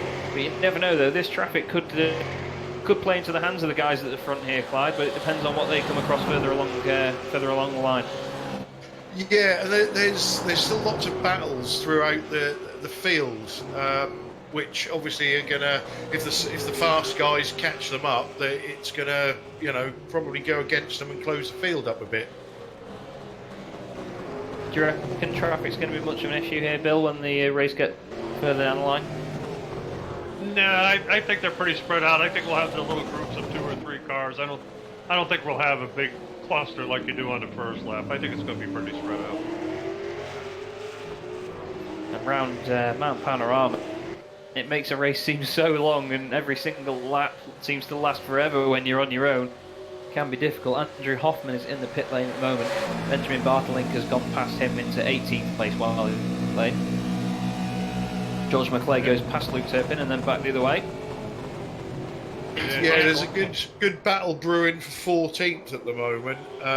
You've got Ollie and Nikolai closing in on Pete Bingham, so that could get interesting very, very. And Ant Woodward's out there running by himself at 7th place, and his car looks immaculate. There's not a scratch on it. Yeah, he's got 7 seconds ahead to Gary Croft and 7.5 seconds to JP Boussalant. McClay and Turpin are having a right good ding-dong here. Nikolai Bogotyrev has just got past Unneberg as well behind. A little bit of damage on the right-hand side of Bogotyrev's car, but McClay still got Turpin right behind him here. He's not letting him away easily here, is Luke. And the number 46 machine, side by side over the crest. Oh, Andrew Hoffman's very slow in front of them. They go 3 wide. George is late on the brakes, and that's going to ruin his run. And Turpin's back in front. That was a scary moment there. Hoffman was doing everything he could to stay out of the way, but there was only just about a gap small enough for McClay to get through the middle. And he's of course lost the place to Luke Turpin, but in the long run this isn't going to be helping George out here, because he's going to be losing ground to the guys further up the order. That was a proper code brown for them two guys. Really was. Oh, and speaking of, Claire's just gone a bit wide out of the skyline, and she's lost a lot of ground there. She's now 1.1 seconds back on JP Boussalant. We have the continuing battle of Jamie McKnight and Chris Jackson going down toward Murray's, with Jamie in front of him. Chris still trying to get at him. Yeah, these two, I don't think. I think even if they ever give up on iRacing, they'll still be battling somewhere and somehow afterwards. You got that right. Fantastic rivalry between these guys has been going on for, well, years now. Both great. Yeah, surprisingly, Chris's car is still clean. Normally, after 18 laps, it would just be a roll cage with 4 wheels on. Yeah. And as Jamie McKnight once famously said, he's learned from Chris that if you can't just pass them normally, you get them by a bump, and if you can't get them by a bump, you've got to just send them.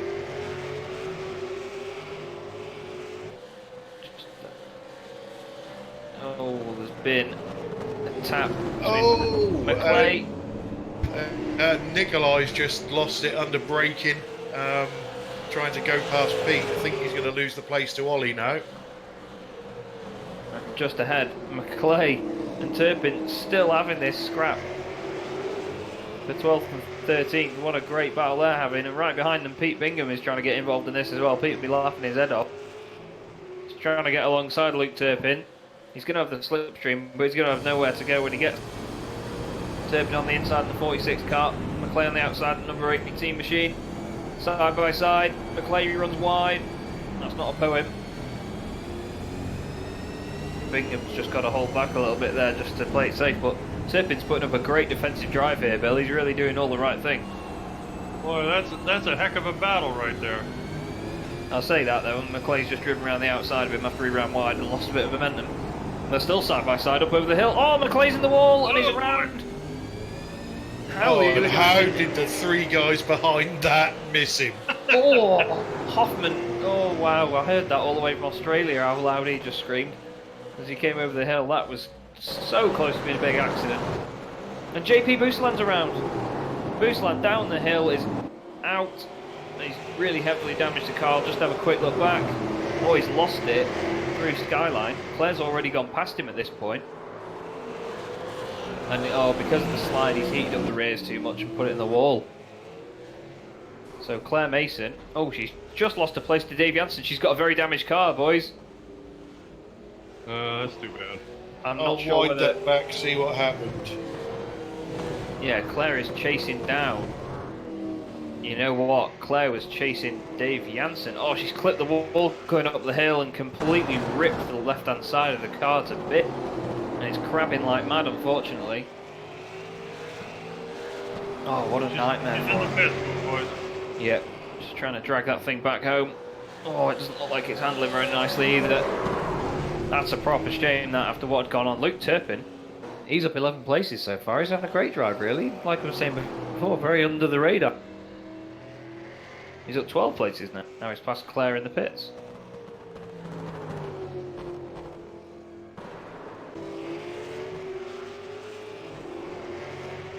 George McClay is still in the pit lane. He'll be towing back and hopefully getting that car fixed. Same with Claire. Claire's taking tyres. She's got a fast repair, so she'll be taking fuel and going for the long run here, Clyde. It's all you can do in that scenario, isn't it, really? Just try and recover and just get the laps in. Most definitely, and I think luckily enough, the accident happened both for JP and Claire within the pit window, so I don't think it'll affect them too much, apart from the towing time. Oh, and George is disconnected from the session, so I think that's game over for him. I think he's pretty confident that he wouldn't get a win out of it if he went back out there. It's a real shame, because he was on such good pace, and obviously I think the scrap with Luke may have riled him up slightly. As Tony Klusterman comes into the pits, then he's the first of the lead trio. Jamie McKnight and Chris Jackson are certain to go through and go past. Yes, they do. Then they've got Gary Croft another 15 seconds back. So we'll keep an eye on Tony. I'll have a look at what sort of pit stop times he does. And Dave Jansen continues to chase Alec Moss. Pretty good battle there. Dave's not giving up. Yeah, those boys just under a second apart at the moment. Croft has gone through past Klosterman. Just going to see what sort of pit stop he does. Car still in the air taking tyres at the moment.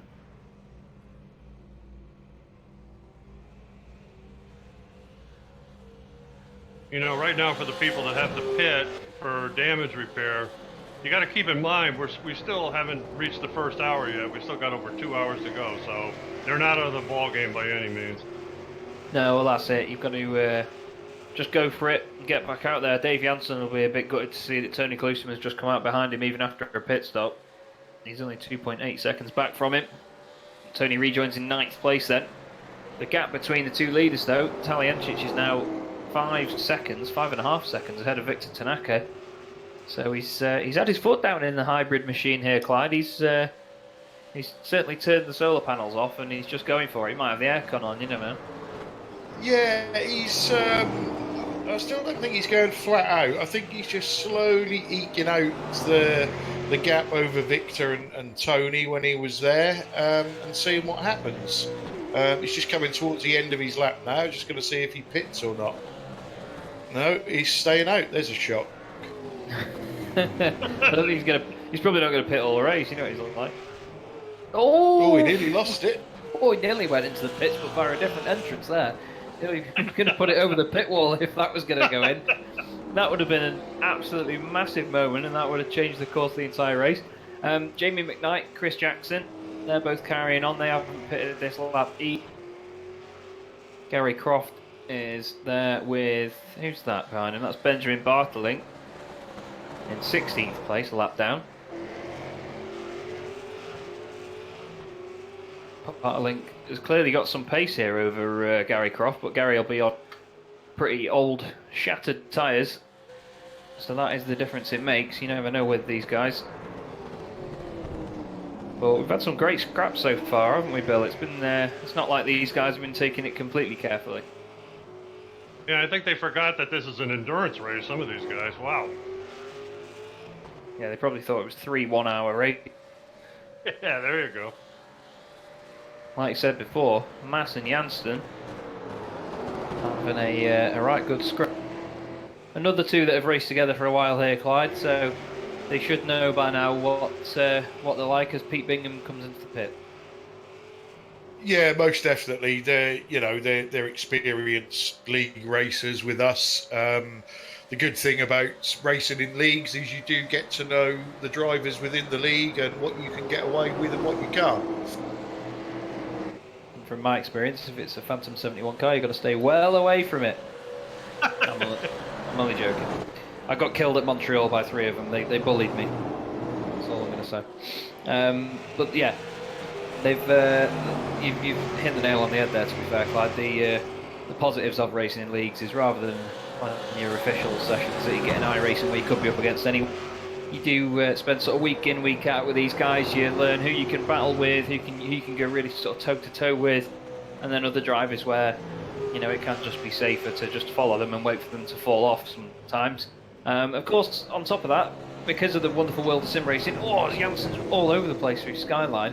Another part of it, because of sim racing, is the fact that people's internet connections can come into it as well. It's another little variable that you get that maybe you wouldn't have to worry about in real life. It's all Klosterman down the inside of Janssen, and Alex Mass there, really out of shape coming into Forest Elbow. I think I heard one of you nearly lose your breath there, because that was just completely sideways on the brakes. I don't know how he didn't go in the wall.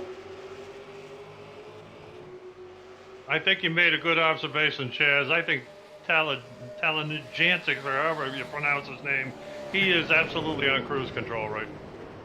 Oh, Klosterman just unsettled the back of Dave Janssen's car there. They're both off on the brakes. Dave tries to get back up.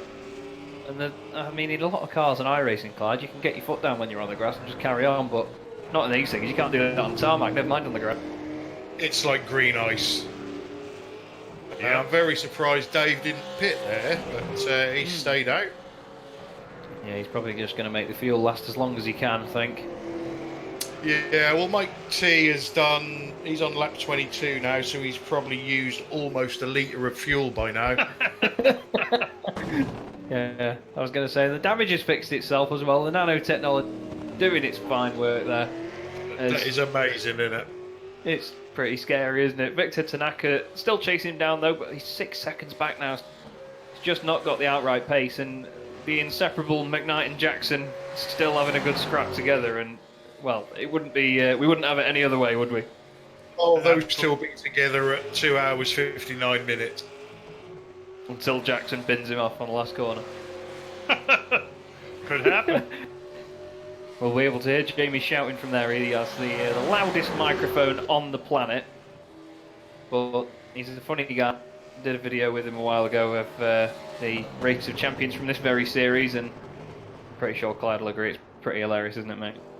Oh, without a doubt. And Jamie McKnight is probably the world's best known train announcer. Yeah, he certainly makes a name for himself. And well, he's about to announce himself into the pit lane. Nice pit entrance there. Carries the speed really well onto the brake. And on the pit lane speed limiter, Chris Jackson then goes through to start his 24th lap of the race. No, it is 23. Just didn't update for me there for some reason. Talyancic, well, what can you say? He's just... The car's repairing itself, it's refueling itself. He's pretty untouchable right now, Bill. Oh, that's for sure. I watched a few laps, and I'm telling you, he's not even out near the wall or anything. He's just on cruise control, really. I was just having a quick look at Ant Woodward there in the pit lane, and I was just about to say how immaculate his car was, and well, he's nearly spun it on the pit entrance. He was really flying in there. Gary Croft is in the pits as well from 5th place. The two NQR Fords. Seems to be a Ford pit lane party right now, with Jamie McKnight being in there as well. Tony Klosterman goes through. Dave Janssen goes through past these boys, still not pitting yet. Of course, Dave started from the pit lane, so he's at a slight disadvantage anyway, as Klosterman is about to get past Alex Mass, I'm pretty sure. Yeah, and just something to take into consideration with Mike. It's most certainly not all over yet. Had a chat with Mike this morning. And he's done 2 Bathurst races this week. One race he walled it twice at the end, and another one he blew his motor up. So there's still plenty of time for it to go wrong. We'll have to wait and see, and maybe not mention him too much in case something goes wrong. Erling Bomer comes in the pits while Anthony Woodward leaves the pits. Gary Croft and Jamie McKnight already out there. Jamie McKnight just come out of the cutting. Holy shit, breaking news. Talyancic has pitted. Well, Maybe he's just making it look good. yeah. Oh, and Tanaka's in behind him as well. He's probably just come in for a haircut. They could take some letters off his name as well while we're there. Oh my god, yeah. I think what he's done is his car number is what score you get in Scrabble when you do his name. Good one. The car goes up on the jacks there, so we'll keep an eye, or I'm hoping Sam will keep an eye. I'm poking you there, Sam, on Tony Klosterman then, just to see where he comes out. Sorry, where Talyancic comes out in comparison. Klosterman's got a little bit of damage on the left-hand side of the car, so he must have clipped the wall at some point after his pit stop, because he probably would have automatically applied the fast repair.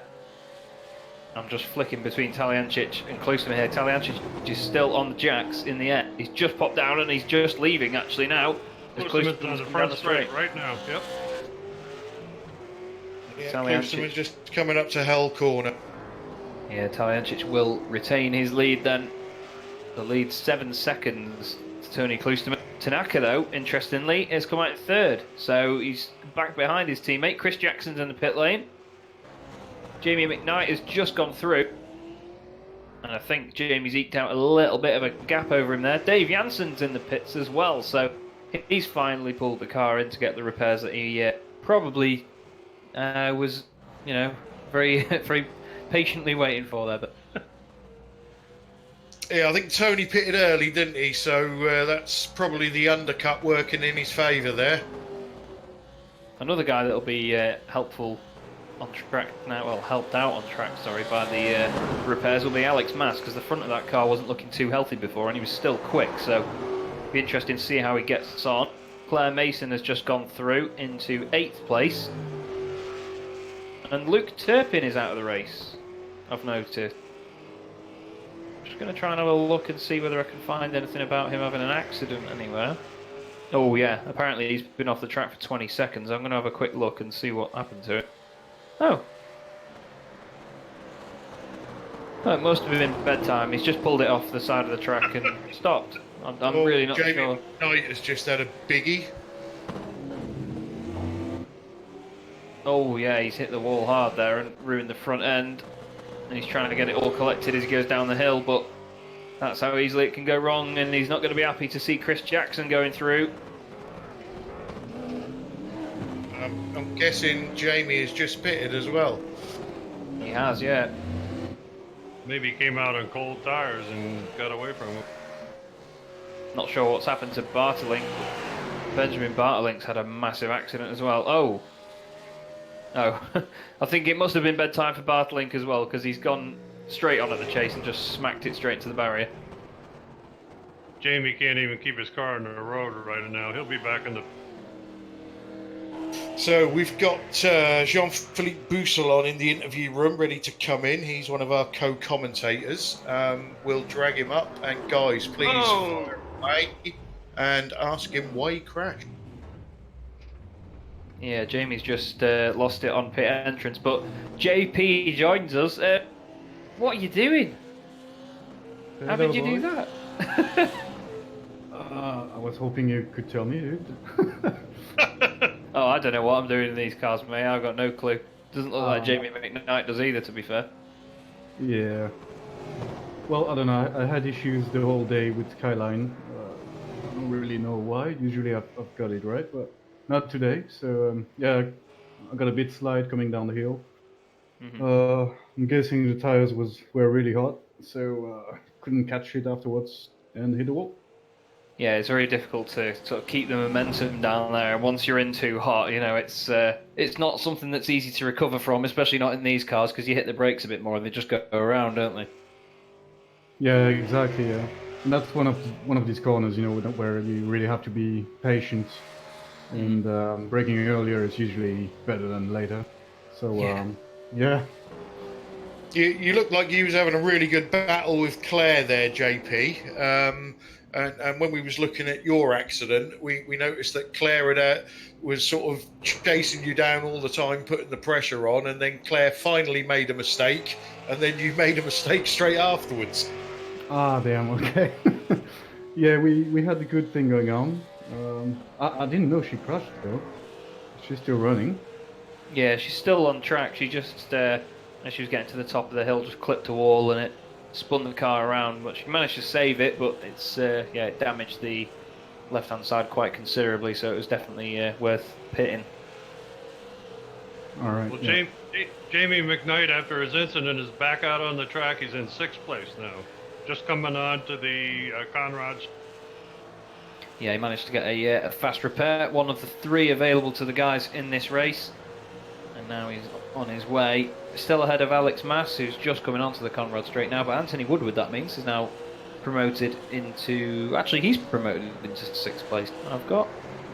So look. Oh, yeah, Jamie started the lap in 6th and then lost the place to Ant. So That's it's not updated on my screen, I don't think. We'll see. Chris Jackson. Oh, yeah, he is 7th. Yeah, there we go. Chris Jackson now though, he's all on his own. Okay, my error. I'm sorry. He's in 7th. You are correct. That's all good. It's the wonderful thing of iRacing is it doesn't update positions till people cross the line. So on a lap round here where it takes 45 minutes, we've got quite a while to wait before it updates, I suppose. So yeah, go on. I was just about to ask him. Go on. JP, I'm sorry you're out. I thought you were doing a pretty darn good job. Thank you, mate. Well, the problem was I forgot to tick the fast repair box, and came into the pit and I had fucking 10 minutes to repair. So You had what minutes to repair, darling?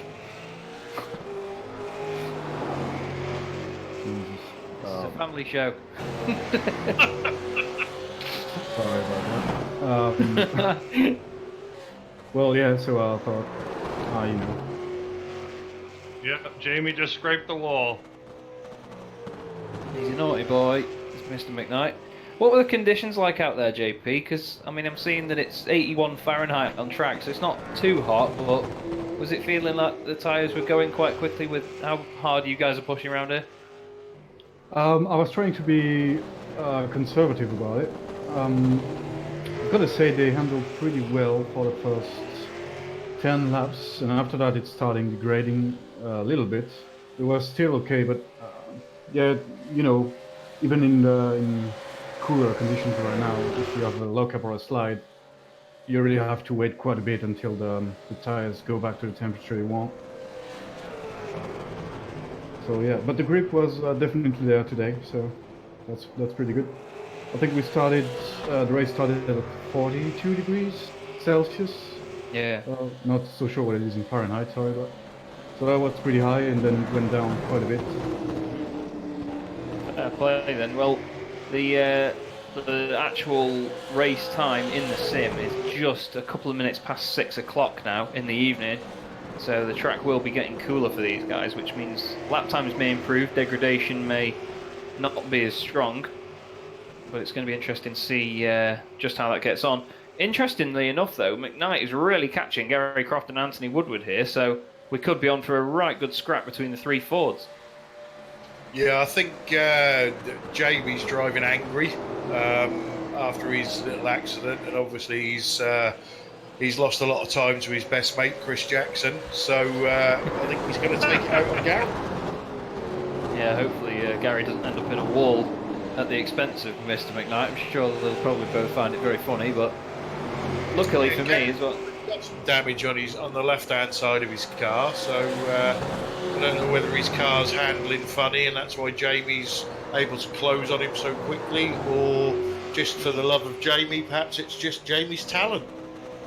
Yeah, he's a quick boy, isn't he? He certainly knows what he's doing in these cars, and it's nice to see so many guys driving the Ford. I mean, in a lot of V8 races that I've done on iRacing, I've seen that every man and his dog drives the Holden, and it's a bit of a shame, really, but yeah, they've done a good job with making sure that there's a lot of Fords in the field, and of course, Mr. Croft and Woodward ahead of us. I've got the blue and red strips to tell them apart with, not just the car numbers, but quite like that. Reminds me very nostalgically, here's a nerdy fact for you, of Leroy Aiello and David Leslie in the 1999 British Touring Car Championship. Leroy Aiello had a red sunstrip on his windscreen, and David Leslie had a blue one. And then when they won the team's championship, they changed the word Primera to say champions. There you go. Interesting. As McKnight goes through. Sorry, Chaz, did you say something? Yeah, I sort of went off on a nerdy warble. What I'm going to do at this point, boys, is I'm going to nip off for a drink. Not an alcoholic one. I want to be sober as they come for this one. I want to make sure that everyone still enjoys the show. But I'll leave you in these boys' capable hands for a few minutes, and I'll be right back. Okay, it looks like Michael T is missing his right wing out there again, but he's still soldiering on. Yeah, I'm sure the nanobots will fix that. Interestingly, Mike T hasn't picked up an incident point yet. neither has Chris Jackson, which is surprising. Wow. And Ant Woodward is also incident-free. So that's good going after an hour's racing around Bathurst. It really is. Yeah, it seems like Woodward has really good pace today. I was driving behind him for a bit, well, far behind, but didn't just behind. And yeah, wasn't able to catch him. So looks like he's going really strong out there. Ant has really come along in this sport. I tell you, I remember I used to battle with him in the back. Now he's so far ahead of me in the races, it's incredible. He's done a really great job. Yeah, Ant's come a long way. I think over the past couple of seasons, probably Ant and Rich Warmingham are probably the two most improved drivers. Oh, is that right? Ooh, the Voodoo Repair on Mike T's. Have the nanobots done their job again? Yes, ma'am.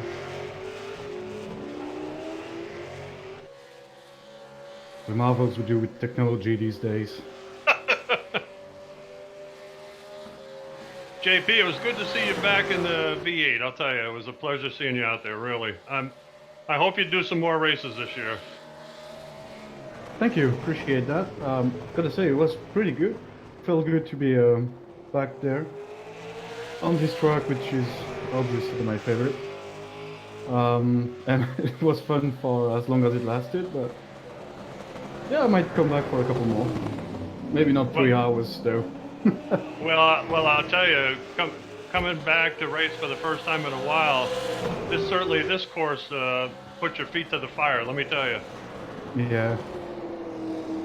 Jamie McKnight has just gone past Ant Woodward into Murray's. Ant didn't really put up a fight, so I think he just let him go as he knew he was faster. But Jamie certainly got his foot down now, and he's going to have a go at chasing Chris down.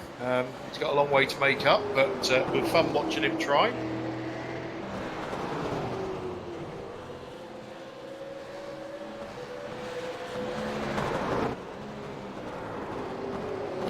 I heard they've had issues earlier, and I say heard because I was that's when I crashed, so I was away from keyboard, and I was hearing him yelling in the microphone.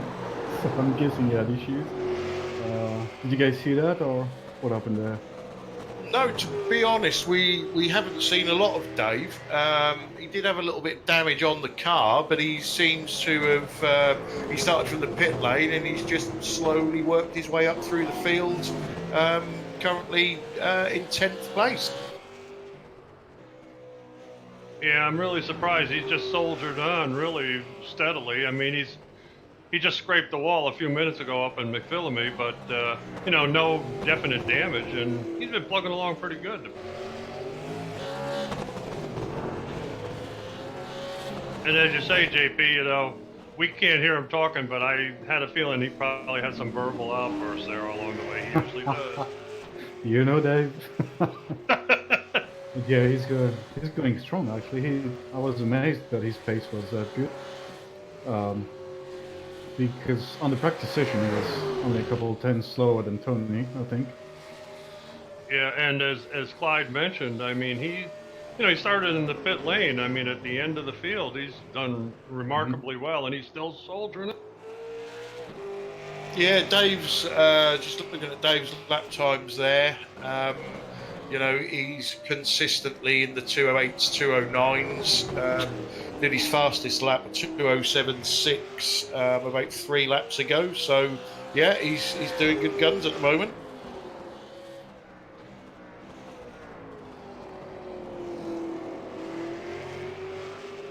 I have returned, boys, to poison your ears. Just having a quick look at lap times, are we? Yeah, we were talking about Dave Janssen just kind of soldiering on and running a steady pace. Not quite as fast as some of the guys out front, but seems to be doing a remarkable job, really, considering he started in pit lane today.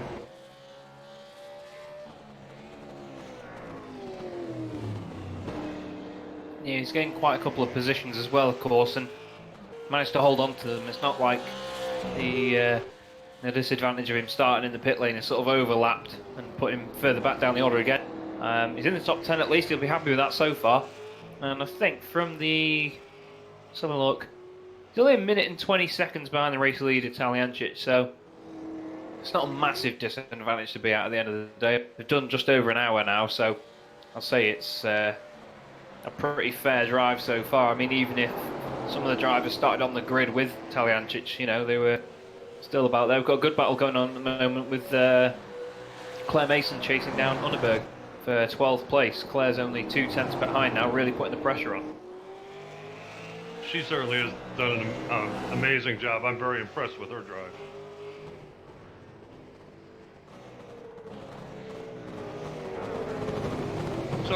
So Clyde, what's with the blue banners for Racetech? I thought they were supposed to be black or something.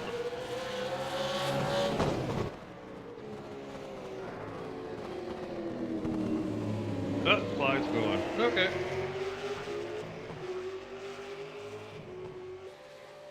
I was thinking the same thing, you know.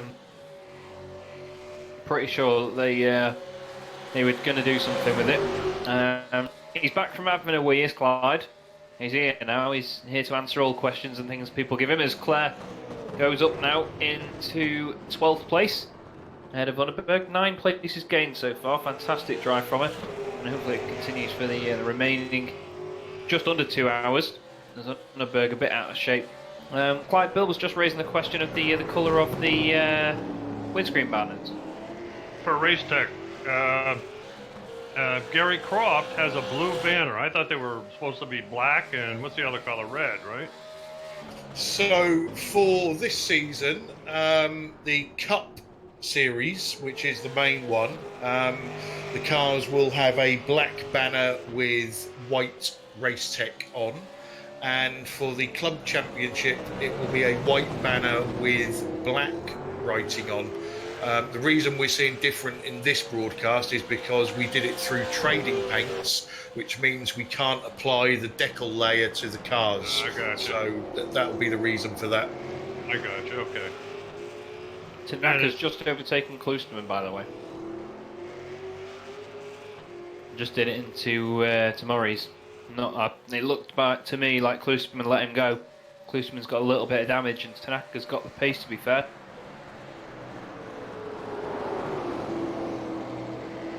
I'll tell you, it's really exciting for the Euro V8 Supercar League to have Racetech as our sponsor. It's wonderful. It's really brilliant. Yeah, I've got to agree with you, Bill. You know, Racetech are a big name in the motorsports world. You know, with all the equipment they supply, especially seats and harnesses. David Black, the MD there, very, very nice guy. Spent last weekend at Silverstone with him. And yeah, we're over the moon to have them on board. You know, we've had a lot of new sign-ups for season 7, which incidentally starts on the 29th of June. And we're really looking forward to getting going again. We've got the promise of new cars from iRacing, so again, that will make the league swell. So yeah, everything's good in V8 ESC world. And I tell you what, if they release them new cars, it won't be just the league that's swelling. So I was with you as well, of course, at Silverstone, and yeah, I'll definitely agree. It's great to have such a big name on board with the league. It's fantastic to see that it's getting the recognition it deserves. I mean, I've said from day one not to blow smoke up your arse, Clyde, but it is very well run. Everything's done very professionally within the league. Everyone's managed very well. There's a great community behind it all. And of course, in such a difficult car, that's what you want, really. You don't want people whinging day in, day out that they can't drive the thing.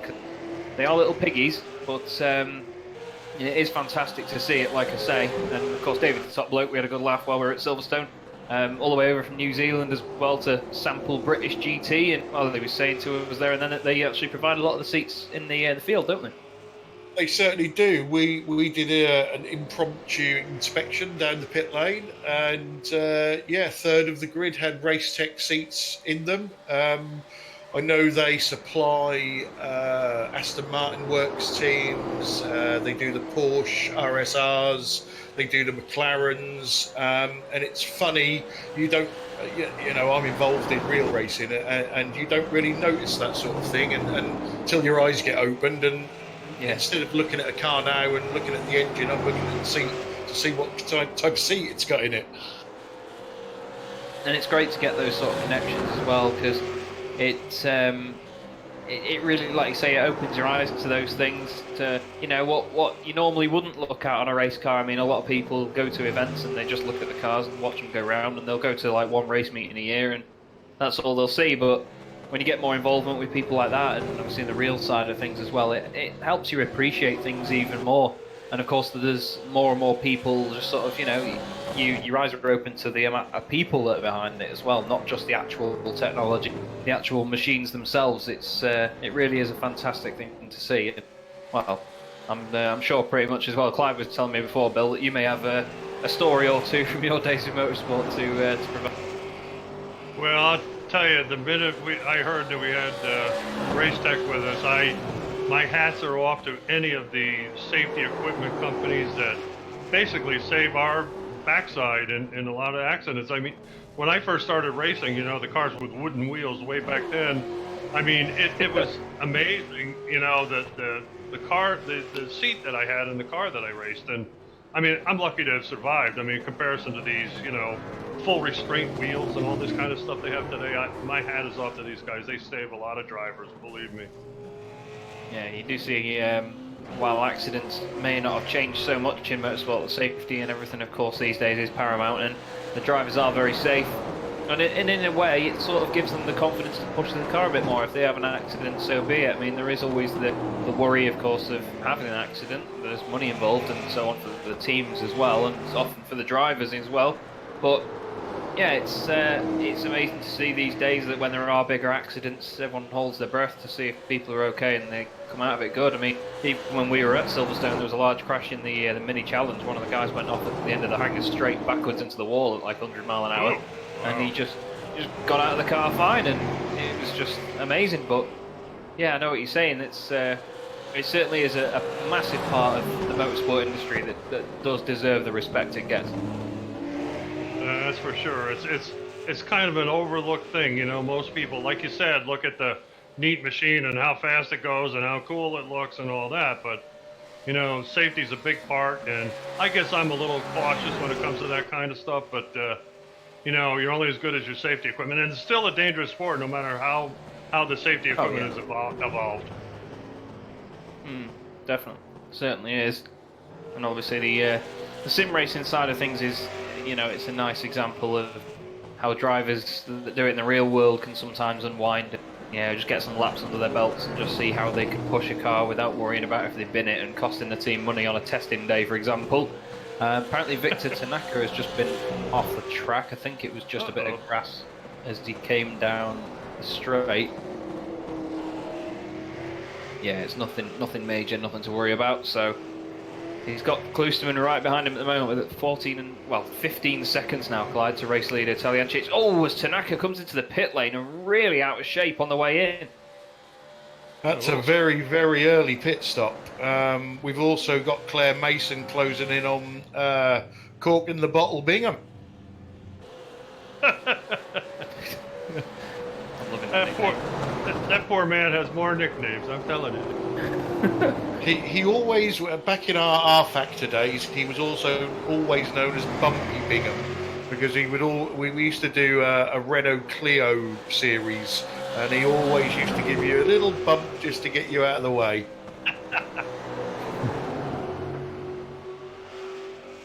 What's wrong with that? Exactly, Rubbin's racing. But just going back to what we were saying with Racetech, you know, it's very nice to see these big companies getting involved in esports now. I think they all realise, you know, the potential and where this is likely to lead. And I think these companies that are getting in early are going to reap the benefits from it. Yeah, certainly.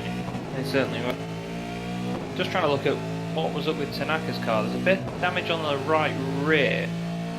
doesn't seem to have been repaired in the stop, so not sure whether he didn't take tyres last time round or something. And here goes Mason on Bingham down Comrod, and she's got him in the chase. Brilliant stuff from Clem Mason. Another position gain. She's tied for the top sort of movers and shakers so far, as Clyde said earlier. Alex Mast has also gained 12 positions in this race so far. He's on a great drive at the moment, doing a really sterling job. But Claire just seems so smooth and consistent through the corner. Just looks really strong. I'm here. Oh, Clyde. Hello, Clyde. Clyde, you're being summoned.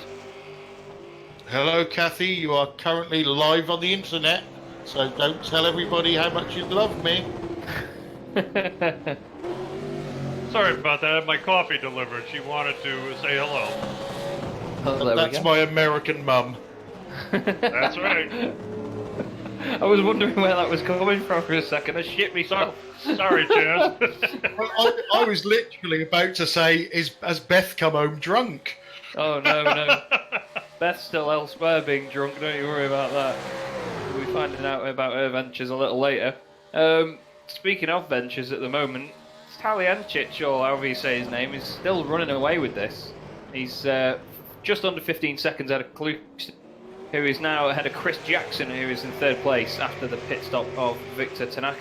Tanaka, though, only half a second ahead of Jamie McKnight here, so he could be coming under pressure, which may slow him down a bit, actually, in the long run. Yeah, Mike T just lapped Ant Woodward. Anthony down in 12th place at the moment. I know he had an incident earlier. Gary Croft will be the next car after that needs to be lapped. Not that he wants to be, of course, but this Tanaka and McKnight battle now, they're the two closest cars together on track. So it's interesting to see that Victor pitted after such a small amount of time. It's quite a strange one, really. Yeah, I think Tanaka passed McKnight. I think McKnight was ahead after Tanaka came out of the pits. Ah, right, okay. Shut up, Chaz. Tanaka seems to be struggling with the rear end of that car, trying to get it off the corner. Not quite sure whether that damage is affecting it or not, or whether that was, part of the reason that he pitted, but just got to be so careful. Well, interestingly enough, I'm not seeing any damage on Victor's car. Maybe it's my internet being rubbish again, you know what Vodafone's like, but he's certainly pushing it hard, though. He is opening the gap up to Jamie. It's good that he's doing that, but I'm really not sure about that pit stop. It could have cost him a lot of time on Talyancic, but he's really pushing out. You can see just in terms of how close he's getting to the walls as well. Doing a cracking job. Yeah, maybe as he pitted so early, he just did fuel only, and he's trying to sort of stint and a half the tyres. Yeah, he might be trying to run a different strategy, maybe.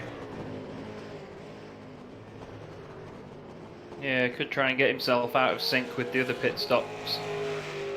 Because it's such an important factor in these things, because if you are in, say, like a train of cars, or you're in a group, people have a relative display in front of them as to, how close they are to you. They can visually see you come in the pits or come out of the pits and know where they are around you.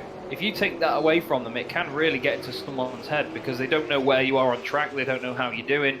If you're really far away from them, then it's just all a guessing game, and they've just got to put the laps in. So it might be an extra bit of pressure on Talyancic in the long run, but from how he's controlled the race so far, Clyde, you've got to think that they might need to do a bit more than that, to be honest. Yeah, I think the way things stand, they really need to rely on a Talyancic mistake. Just watching Pete Bingham let Gary Croft go past. I will give a shout out to Pete whilst I'm on the mic, because he's now about to complete 36 laps, and I don't think Pete's ever done 36 laps around Bathurst. Never mind around Bathurst, he's not done 36 laps, has he? Well done, Pete. Don't make him nervous, will you? Yeah, this Well, I've got to point him out. Obviously, we've got a new team this year, Vulcan Racing.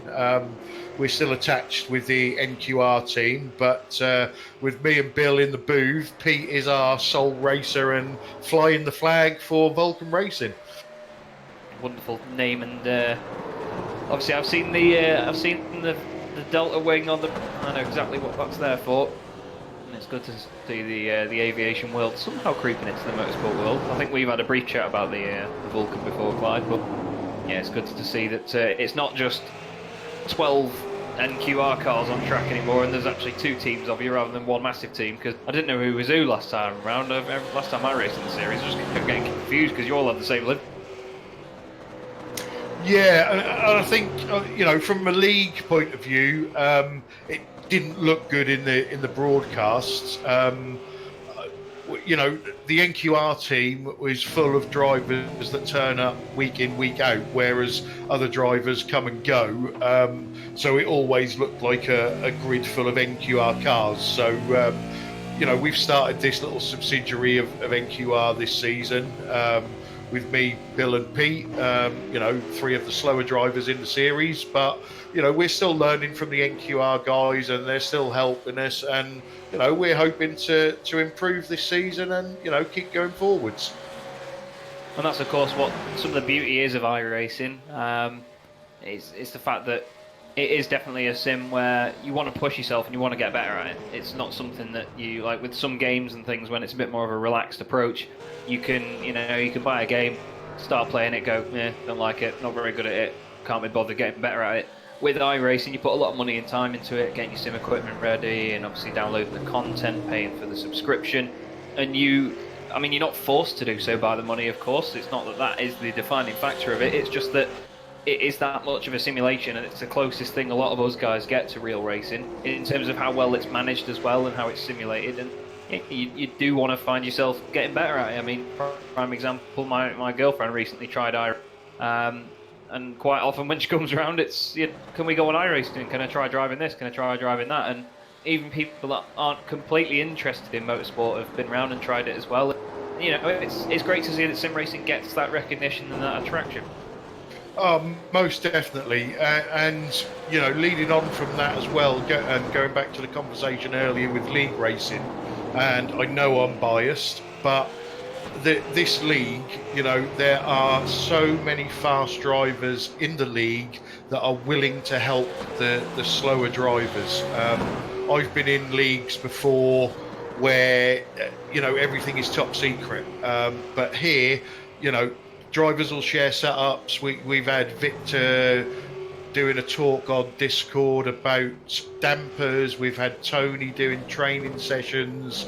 Everything's open. Drivers into the series, and once they get over the initial shock of how difficult the car is to drive, and they want to learn, then they start getting help from the more of the alien drivers in the series. Yeah, Well, it's great. Sorry, go on, Bill. I'm sorry. Clyde, I'm glad you... I was just going to mention that I have never been involved with a group, and this is to everybody listening, has any interest in this car at all or wants to try it. I don't care how bad you are or how slow you are, there isn't a person in this league that will not help you, from the guy that won the championship right down through the whole group. I'll tell you, it's really cooperative. Yeah, we have our disagreements, we have our problems, but they shake out pretty quickly, and we have a lot of fun in this series, and I recommend it to anybody, and it's the greatest car to drive. As I said, it's difficult, but it's fun, and it's a great group of guys. I second that as well. I first came across the series when I commentated on it for Apex Racing TV, and then got speaking to Clyde and got involved with the actual series itself, did a couple of races, and yeah, I mean, it's good fun to drive the car on its own, as Bill says, but even when you're in a group and you're on track and you realise that everyone else hasn't got it easy either, these guys aren't complete aliens, they all make mistakes now and then, but yeah, it's really good fun to race this car as well, because you're not always just concentrating on getting it round a lap, when you're on your own and you're trying to eke out every single tenth of a second, and you're obviously trying to push it as hard as you can. But when you're in a group of guys as well, you're all trying to get one over on each other, you can very easily just go a little bit later on the brakes or a little bit earlier on the throttle, and it's so easy to loop the thing that you forget, and then before you know it, you're around the other way, but at the same time, you've got a big smile on your face, and usually you're laughing your head. And I'll tell you, you don't have to be running an LMP car to have fun. No, definitely not. Definitely not. Although an LMP car up against one of these would be quite an interesting race to. And from a league point of view, obviously, you know, we're trying to help people out these days. We've got our main series, which people do tend to take serious, which will be broadcast by Apex Racing TV. And then for next season, we've also started the Sprint Series, which is just 3 really quick races to get people in and have a bit of a laugh and a practice for the following week, which are going to be shown live on ECA Racing TV. So there's plenty of racing coming up in this car, and if you haven't driven it before, or you've driven it before and didn't like it, get back in, get some seat time, get some help, and before you know it, you'll have a big cheesy grin on your face. And what he means And by get some help is get some mental help. 'Cause you've got to be off your absolute tree to drive this thing and continue driving it. But, nah, in all Or seriousness, alcohol help. It does, yeah. Clyde likes a cider when he drives these things. Well, he likes a cider anyway. Never mind when he's driving these. But yeah, he's on the money there. It's all about the seat time, and as you were saying before about Klosterman, it's just seat time after lap after lap after lap, and you do keep the enjoyment with it. That's the interesting thing I think to raise about this car is that you can put hours and hours into trying to be better in a car and trying to enjoy it, but the fun factor goes away from it sometimes. In these things, no matter how long you're in it, I find it absolute joy to drive. It's awesome. And the other thing I hear from drivers as well is the drivers that stick with this car and get, even mid-pack, they say when they jump in other cars, they find them easier to drive. So, because you've got to have car control with this car. It's amazing. The champion we had in this league 2 seasons ago, Johnny Brandon, unfortunately, who's not here today. About every month he gets on private mail and he thanks me up and down. I was the one that got him involved in this, and he thanks me every day for getting involved in this car. And they said, come try it. It's a blast. And He's probably just checking you're still alive, Bill. Well, hey, it's getting dicey. It's getting old, Wow. Strong there from Clyde. You can't hear it, but our cameraman Samuel Boozing's just absolutely shit along in the background. He's just absolutely gone, completely lost it in the background. I am definitely the senior citizen here, no doubt about that. Well, either way, Bill, we still love you, mate, and it's good to see you on the grid. Well, not tonight, obviously, not on the grid, but good to see that you're still involved in everything. And obviously, that's the other wonderful thing about sim racing. All we're doing here is listing the pros of sim racing and making the list long. People of any age can do it, and they can be of different levels of talent, different ages, and it's still close racing, and it's really exciting to watch. And Tony Klosterman, speaking of old people, he's coming into the pit lane, onto the pit lane speed limiter. I'm joking, Yeah. Tony, in case you watch this back. So Tony stretched out his second stint.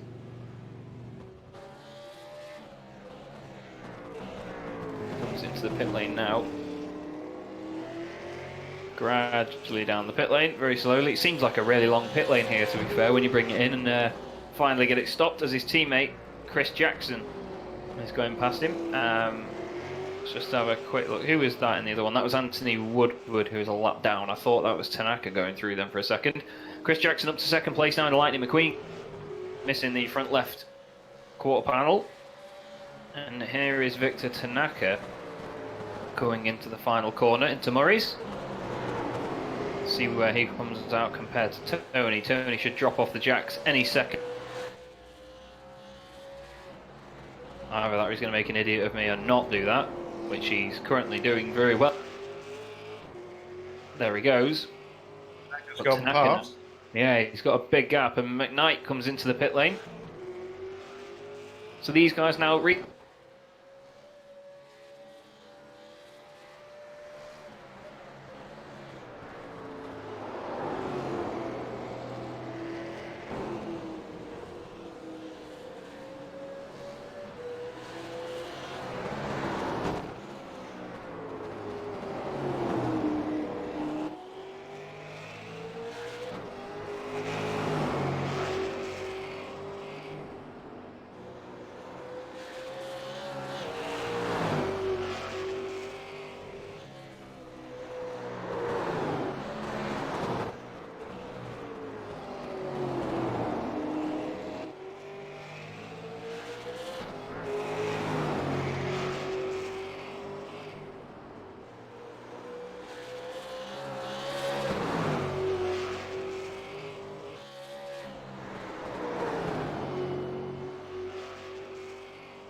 and we'll see if anybody can do anything about Mike T.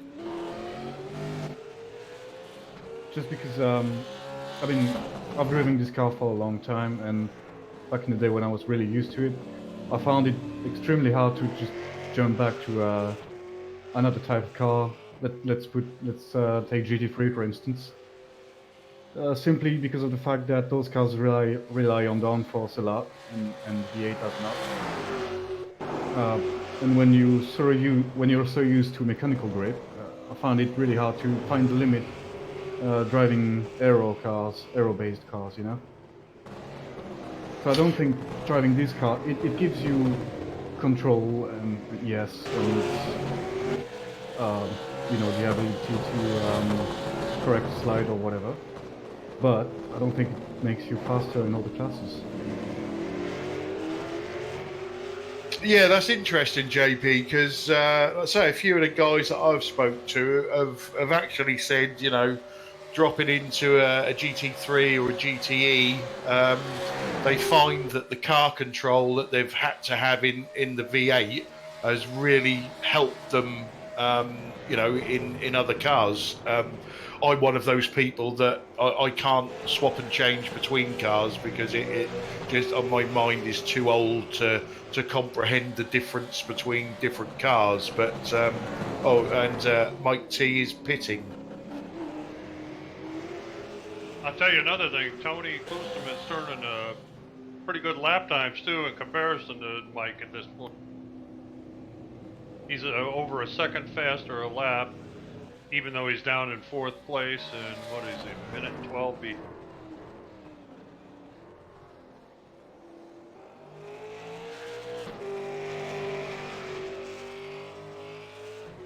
Oh, Chris Jackson has moved into 2nd place. That's very interesting. Yeah, I don't know if anybody's got an eye on Mike's pit stop, but Tony has just entered the Comrade straight.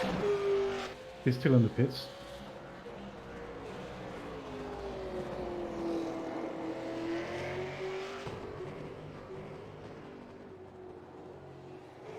Okay, Tony's in the chase. Mike is still there.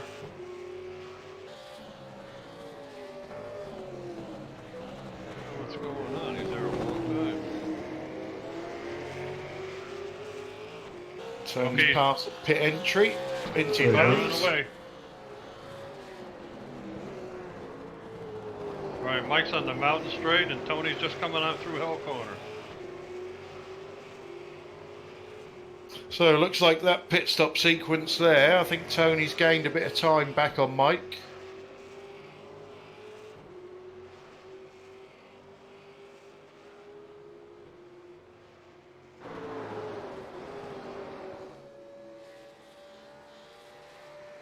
Oh, Tony a little bit sideways coming through, what's that first corner there called? Quarry.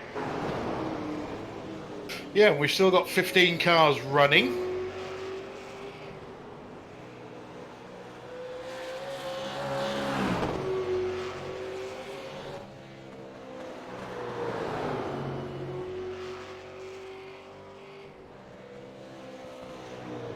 I think Tanaka just brushed the wall there. Shows how much he's pushing.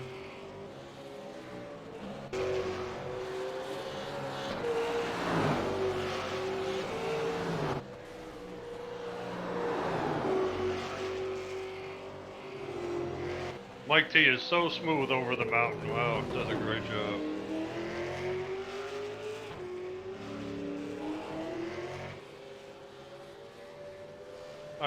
I heard you mention before, Clyde, that you had a discussion with Mike this morning. I don't know how you understand that guy. Is he really speaking the Queen's English? Oh my God. Yeah, luckily it was a text chat, so Okay. that wasn't too bad. You know what I'm talking about? Oh, holy mackerel. Yeah, you know, obviously Mike raced with us and won the championship. He was missing. He did I think he did one, maybe two races last season. But Yeah. he's hoping to be back for season 7 and do a full season. Great. I'm also hoping that Jamie McKnight, if you're watching this broadcast back, let's get your ass back in the car because we missed you last season. Yeah, we need somebody to rag on too, Jamie. Okay, so Tanaka's got some right-hand damage, so he's back in the pits again. And I'm back in the seat again, boys. Hey, welcome Return. back. Thank you. About 4 Chris pounds Jackson- lighter. Chris Jackson's currently leading. He's finally knocked Talyancic off that top spot. You can see the sun's going down as well, which is one of the very pretty updates that iRacing did at the end of last year. Now have dynamic skies, the sun moves, and it's that extra little bit that iRacing was missing, I think. Don't you agree? I do, yes. It is very pretty now, shall we say. There's still a couple of glitches. I don't know whether they've fixed them yet, especially racing in the Rift. When you get the sun peeking through the clouds, it looks like an alien abduction. I don't know if anybody's noticed that, but yeah, that can be a bit weird sometimes. It's just not on the Rift. It happens on screen too. No, I'm glad it's not just me then. Just spices things up a little bit, I suppose. It's what they just try and do to troll us. Jackson's in the pits. And he is indeed. 14 places gained for Alex Mass now. What a drive he's having. Obviously, he may be out of sync a little bit from Tanaka. He's only had 1 pit stop so far. Michael T into the chase now.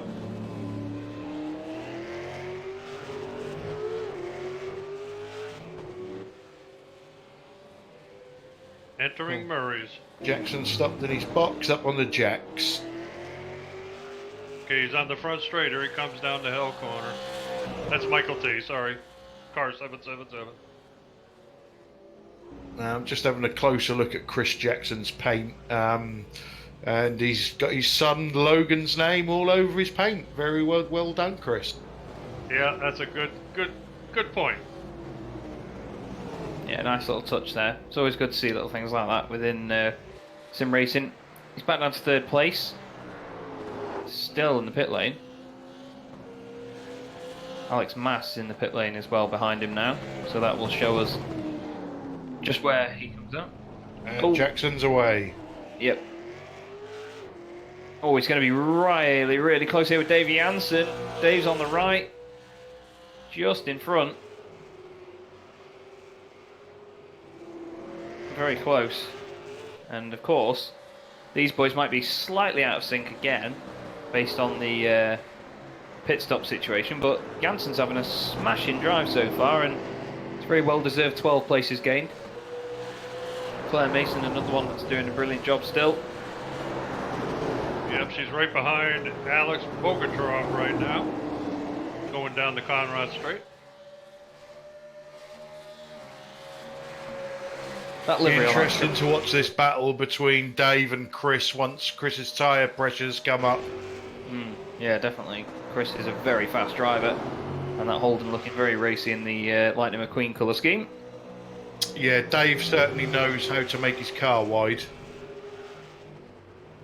And we're getting reports that Dave should be in this lap actually to pit, so it will negate the battle somewhat, but he's Yes, like, that'll rob us. for a car that's on its last lap of its stint, it's not going slowly, is it? Take it easy, Dave. Don't bin it now. Come on. Dave will be screaming in his headset at the moment.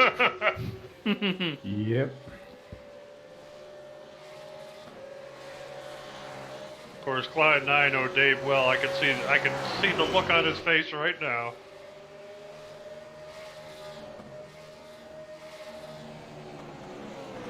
So let's see if he does come in the pits. The chase is such a difficult corner to get right, 'cause it's one of those where you see a massive braking zone before you, and you just want to, you want to brake as late as you possibly can, and it's just... Jansen in the pits. Good Clyde. Good call, Clyde. There he is. Another nice thing to add here is that you can see the cars starting to get a bit mucky now as well. They've got a couple of marks and like fly splatters and things on them, and it's just one of those things that iRacing does very well, is dirt on the cars. Yeah, I'm going to have a word with Pete about the state of our car at the moment. He could have at least got out and give it a wipe at his last pit stop.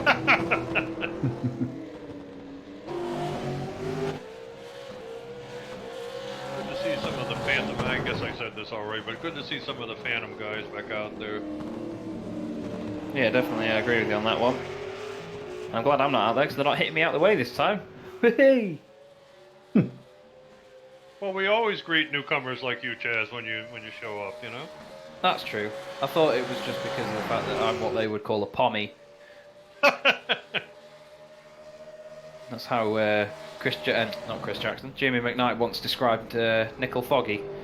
He says he may be a pommy, but I'm sure there's Aussie blood in there somewhere. We'll have to ask Nickel about that. Just watching Chris Jackson at the moment, and it is on absolute rails. Just having Tanaka is in the pits again.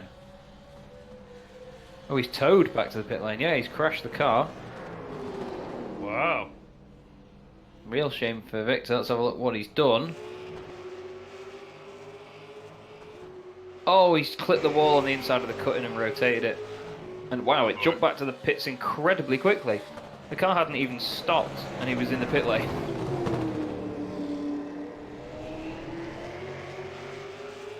And yeah, Bogatyrov has just lost his position to Mason. Claire now 13 places gained up to 8, so this impressive drive is still going on and on and on here, Bill. She just keeps gaining places. Yep, battle of the Fords right there. Oh, a bit sideways over the top of the hill there. Not quite sure how she managed to save that, but the commitment is definitely there from Claire Mason. Absolutely going for it. And to be fair, an interesting point to raise here is that Tony Klusterman is 10 seconds behind Talyancic. And that's 5 seconds closer, or 30% if you want me to be a mathematician. 30% closer than he was before, so due to these pit stops and stuff, Tony's actually gaining time here.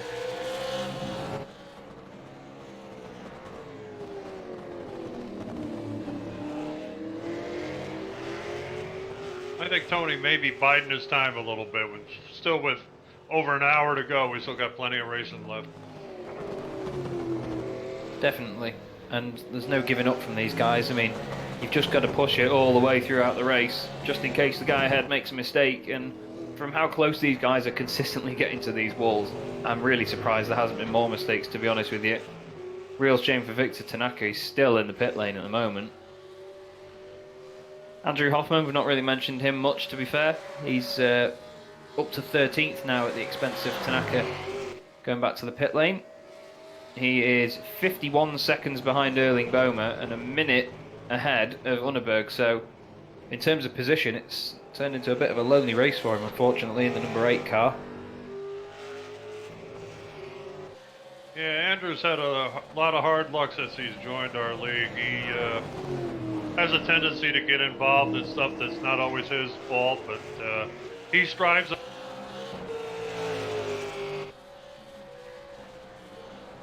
He's got Klusterman coming up behind him now to lap him. His last lap was a 2:09.7, Klusterman was a 2:06.3. Klusterman using the slipstream to go past as quickly as possible. Andrew just letting off the throttle a bit, so the move is as clean as it can be. Good sportsmanship from him there. I'm just having a quick look at the closest 2 cars on track are still Claire Mason and Nikolai Bogatyrov. 0.7 of a second. Other than that, no one is really within 10 seconds of one another. So it's actually spread out quite thoroughly at the moment. These 2 Fords having a good scrap. Bogatyrov still putting the pressure on. I don't think that livery on that car has changed since I've seen him racing. Very distinct white and red patterned livery on that car. Through Forest Elbow they go. And we'll go on board obviously to look at just how tight this circuit is when you're going along and how scary the walls are. Down the chase then. The speed these things do is phenomenal. It's doing 180 miles an hour through the chase, turning right onto the brakes, down to 60 miles an hour, runs a little bit wide over the curb on the right, gets the car rolling again, and into Murray's. It doesn't look like a very menacing corner when you're coming up to it on the brakes, but as you turn in, you realise just how tight it is. You've got to be so careful on exit. Bogatyra with a bit of corrective oversteer there. You can see now as the sun's going down the track and the walls becoming nice and shiny in the sun. Through Hell Corner, turn 1. Camber comes towards you as you turn in, so the grip just randomly appears halfway through the corner. On exit, it spits you out. And then once again, you're absolutely flat under the Pedders Bridge.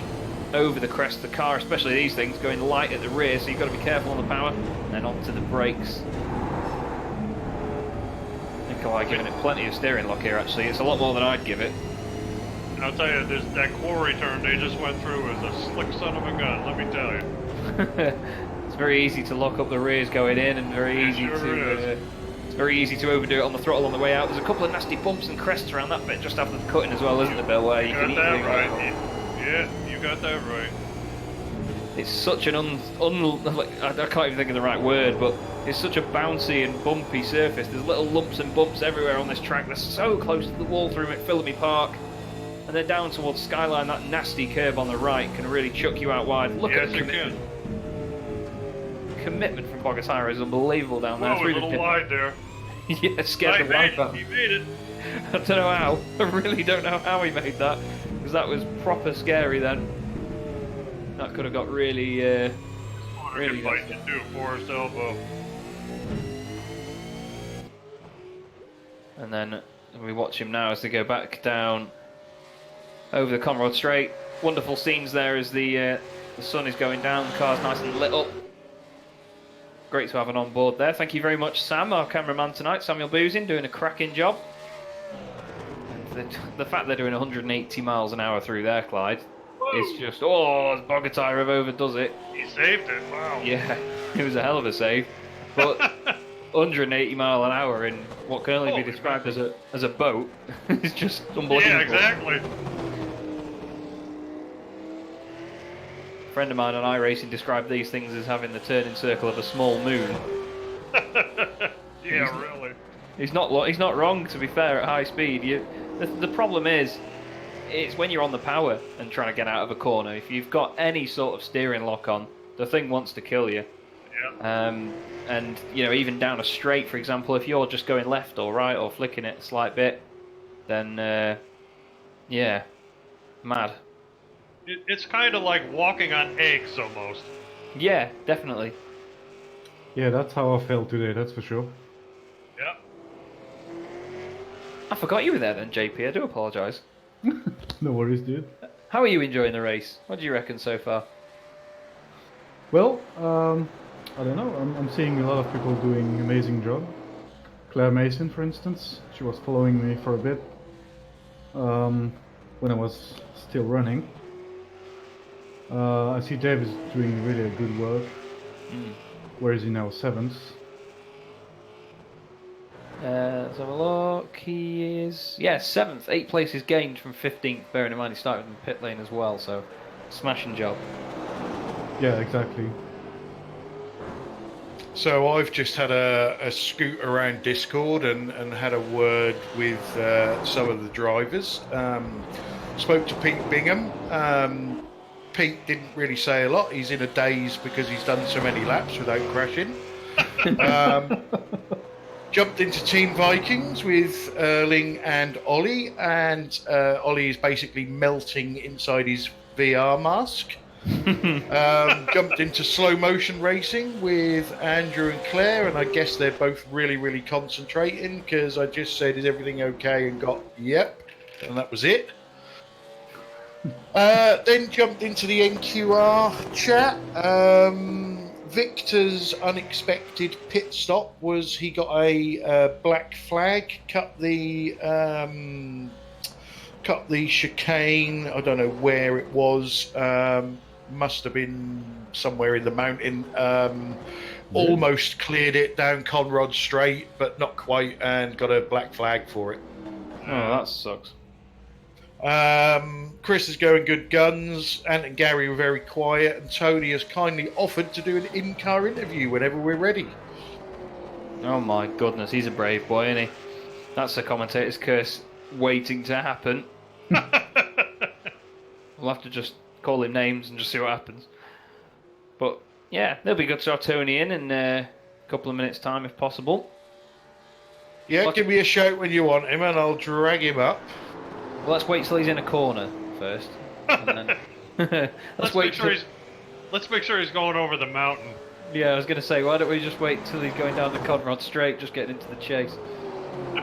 I'm sure Tony will mention it when we drag him in here, but he was basically saying at the moment in this stint he's got nothing for Mike. He just can't close the gap, but he's hoping that after the next stop, when the track has cooled down a bit more, perhaps his setup will come into its own and he'll be able to get some time back.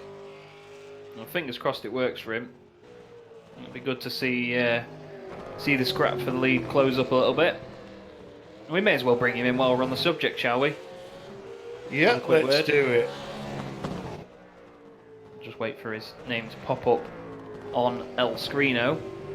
Oh, he's gone up a little bit. That's because Clyde's probably got Discord, so you can't see all the teams and the broadcasting room in one. He joins us now. Tony, how's it going, my friend?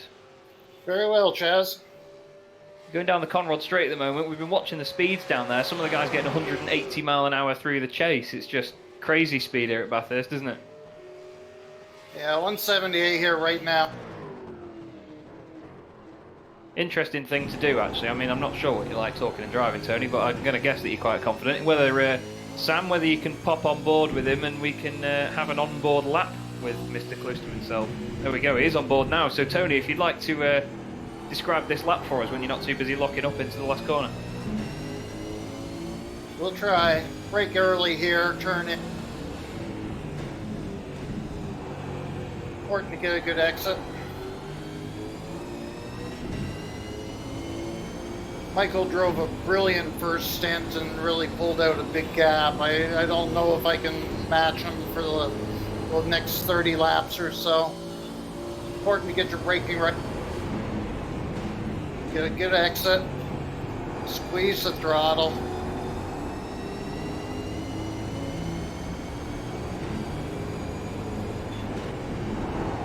Really critical. It's getting really dark in this area now. A little bit more grip than we had.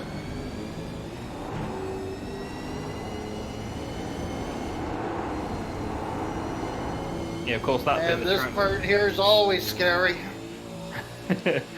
The bit you were just through then after the cutting, of course, is not in the sun anymore either. There's a lot of shade there, so with iRacing's temperatures being affected on track as cleverly as it does, I imagine it feels quite nice through there now. Yeah, we've seen a temperature change of about 25 degrees since the start of the race. So it is gripping up nicely. Sounds like a day in England, to be fair.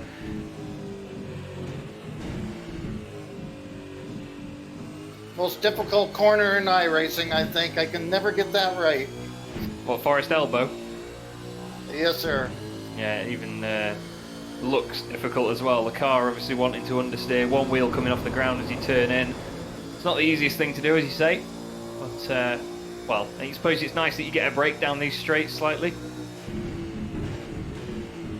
Yeah, pretty hot in the rig right now with the Oculus. A lot of Nice little sideways moment there for us, mate. Well, thank you for guiding us around a lap. We hope that the remainder of the race goes well for you, and like you say, if you can close in when the track gets cooler towards the end, then yeah, all the best, mate. It'd be good to see a good scrap for the lead at the end. chat with you guys after the race. Cheers, boys. There is Tony Kloosterman, currently second place in the race at the moment, and we're just about to lose Jean-Christophe Bouillon. Oh, he's gone. He's just disappeared from the chat room. And interestingly enough, we've also lost Charlie Christian Anneberg, so I guess he's finally melted and he's just a pile of molten flesh in a race seat. Yeah, he's actually just posted within one of the chat channels we have here on Discord. I simply wasn't able to stay focused. I love the track and the car, but being on the edge for so long is difficult. I blame the heat we have here for making me sweat like a monster. And the stitches on my glove came undone on the tip of my finger. Oh, here's the excuses coming in now. We'll start a list, but no, it's good to see That's him on a new track, one. so- Yeah, I was going to say, the stitches on my glove came undone on the tip of my finger. Perhaps he was itching his bum or something and it got really scratchy. As long as it's the tip of his finger. So, at the moment, current race leader then, still Michael Taliancic doing a cracking job. Jackson third with McKnight fourth. Mass and, Gary Croft has just come in the pit lane actually, so Mass has just gone up to fifth. Claire Mason is in eighth with Dave Janssen 17 seconds ahead. Bit of a shame really, because the closest two cars on track at the moment, despite Dave Janssen and Gary Croft being close together, is Nikolai Bogotyrev and Claire Mason, 4.6 second gap. That is the closest battle we have, unfortunately. You know, the lap with Tony shows what a perfectionist he is. I'm telling you, he's whining and complaining that he didn't quite have it and blah blah blah. I tell you, I'd take one of his laps any day. It's like music. He really can drive this. Yeah, I was going to say, like, one lap of his in a 3-hour race will do me just fine. Like, Absolutely. It's amazing to see. It's just how people can control the car differently to one another and how people just drive so smoothly with it. It's just amazing to see. And it's amazing the amount of effort and practice and stuff he puts into this car. He's just, you know, he's a workhorse, no doubt about it. And the thing is as well with that, I mean, I know that we say it's down to seat time, but some people, you can put them in a car for 3 hours and they won't learn anything. And it's about how you apply yourself with it. You've got to make the most of your time in the car.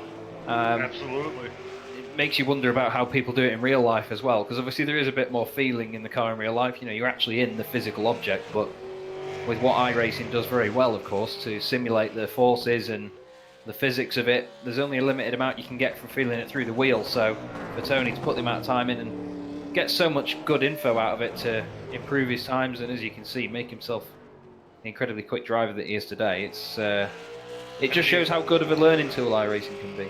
Yep, and Tony's a true gentleman. Anytime, I'll tell you, you can, he will help you out to the nth degree. He really is. He's, you know, sometimes, and Clyde can probably back me up on this, he'll try to help you, and, you know, he's so good at this. I mean, you just can't get what he's talking about sometimes. Yeah, I must admit, you know, Tony's been involved from day one. When I first had the harebrained idea of doing a European V8 series, you know, he jumped straight on board. Sorry, we got a crack. Yeah, Claire Mason. Claire Mason's gone off the circuit, just having a look. Oh, just coming out the chicane after the chase, lights up the rears, spins the car, and then off she goes. Luckily doesn't hit anything, but yeah, spin all the same, loses the place again to Nikolai Bogotyrev. That's a shame. Yeah, and just going back to Tony, yeah, you know, Tony's been involved from the start, and Tony does a lot of work in the background, not only for the NQR team but for the league as well, as do all the admins. You know, I take this opportunity to thank them all. But you know, yeah, Tony's a different breed. You know, he's retired. He's got some time on his hands. I know Valley's wife gives him a hard time and gives him plenty of jobs to do.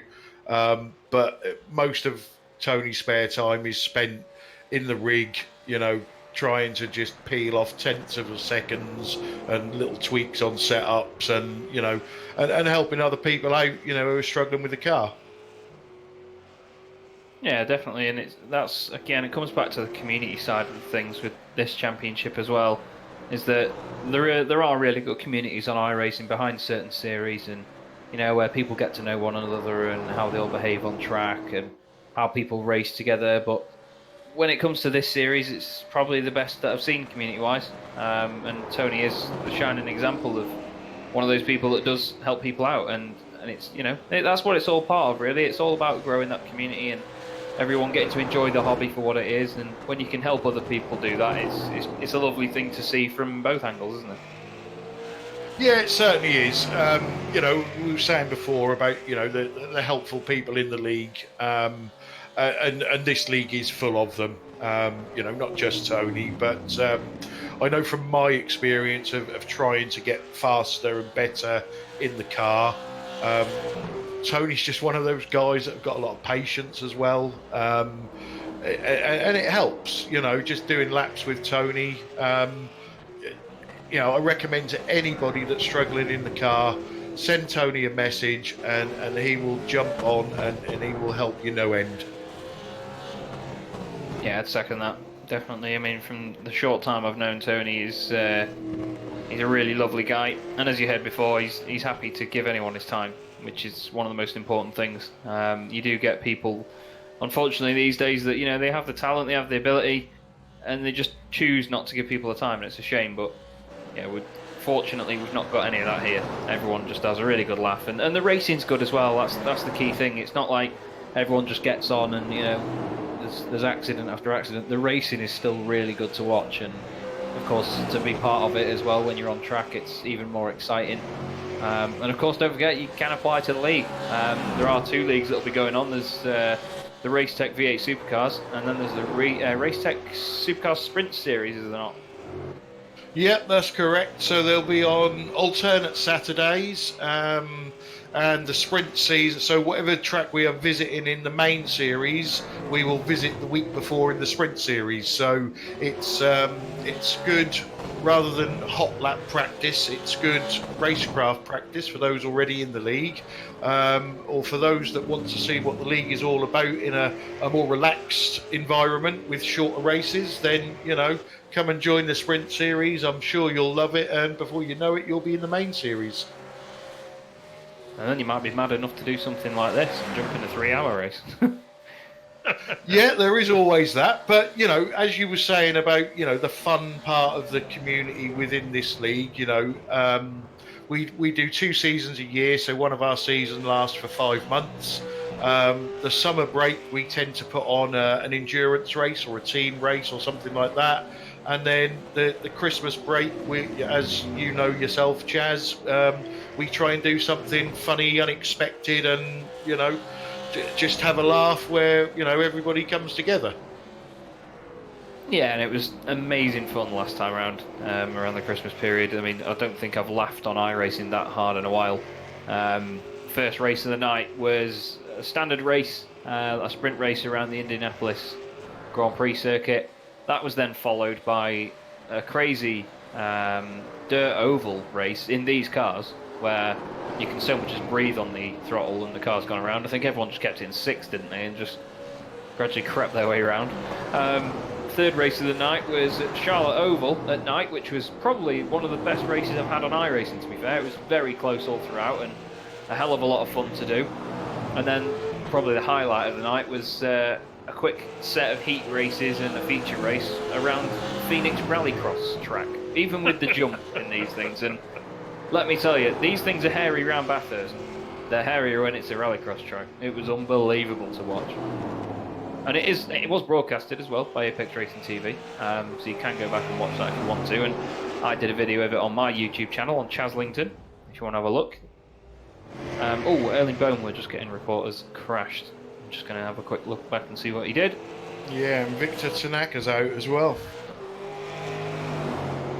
Tanaka gone. Oh, Boma just got it on the throttle and he was going over a bump to the right. The car unfortunately went around on him.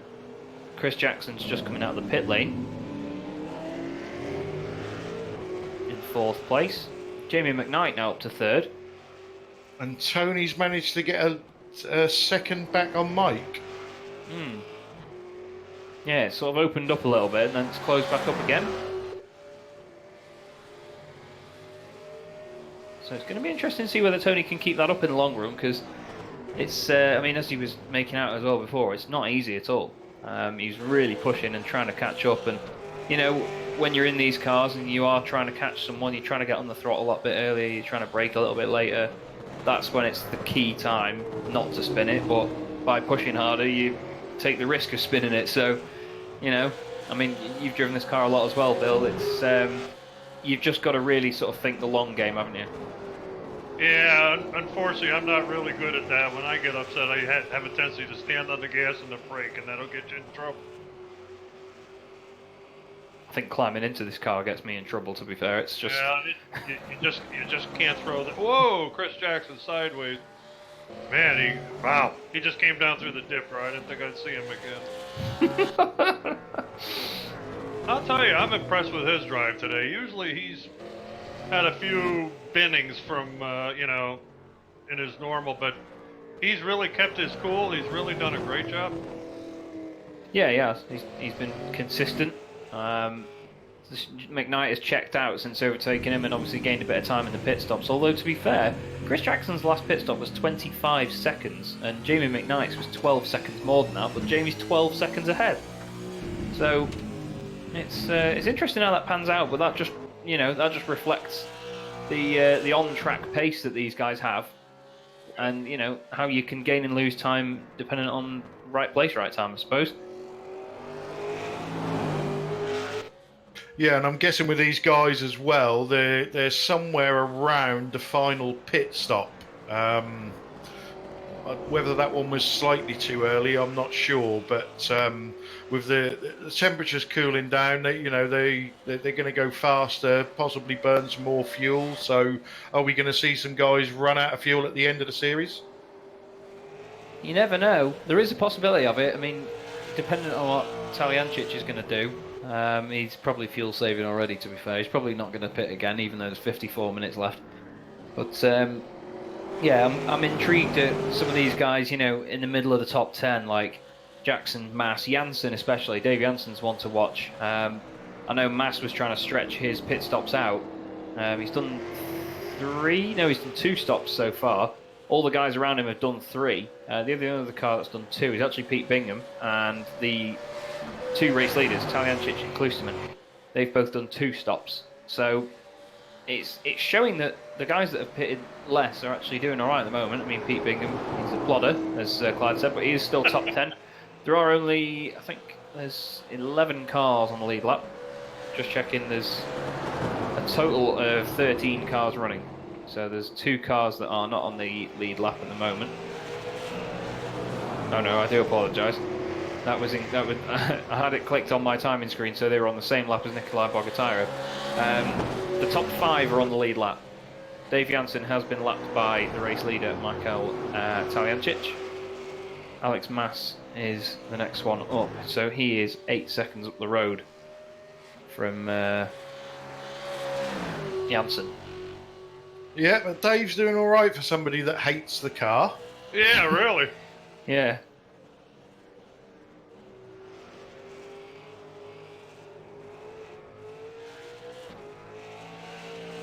Just amazing to watch these things. I mean, I know they've done 60 laps so far, or Talyancic has anyway.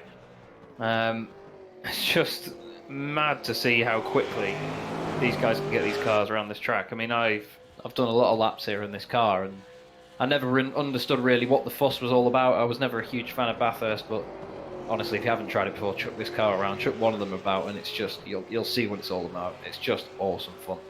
Every little bump and crest, you have to be careful, but when you get it right, it makes you feel even better for it, doesn't it, Clyde? Because when you get a lap together, doing a lap in this without hitting a wall is an occasion.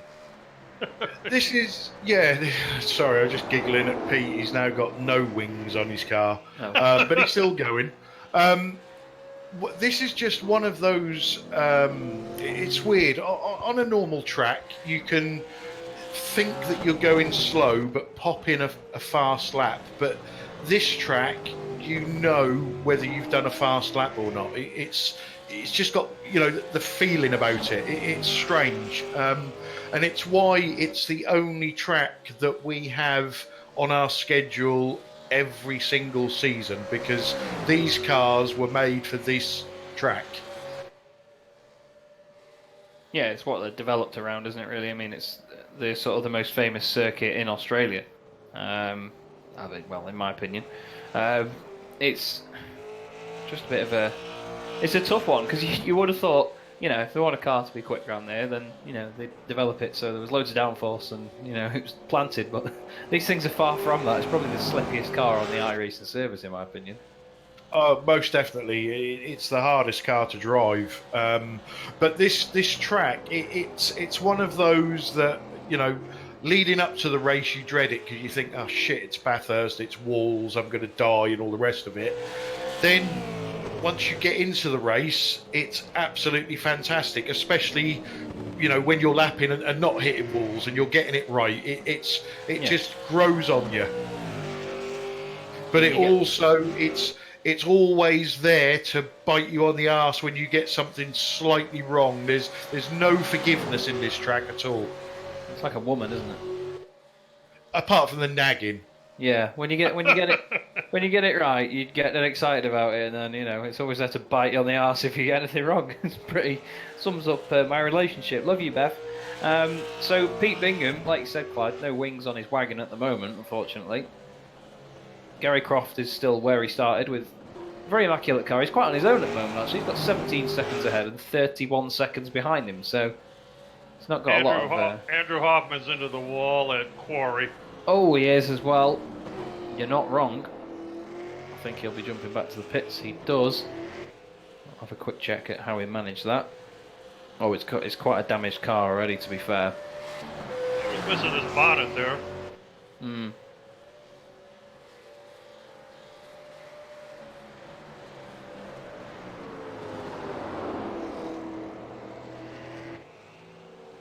Yeah, it just seems like the damage got the better of the car then as he tried to turn it in. It would have been difficult to drive either way. And Michael T just keeps soldiering on. He's looking good out there. Well, those nanobots on his car are doing wonders because his car is perfect. It's a lot cleaner than all the other cars as well, so I think they must eat bits of rubber. I was going to say it's cleaner than when he started. Yeah, they pick up marbles as he's going round, and then you know it develops them into part of the car. Dave Jansen has been lapped, of course, so Alex Mass is the next one to fall to the mercy of Michael Taljancic. But there's quite a gap between them.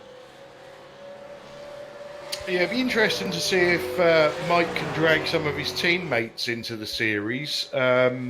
Mike's the founder of Pursuit Sim Racing, and as far as I'm aware, they've got about 7 drivers that solely concentrate on the V8s.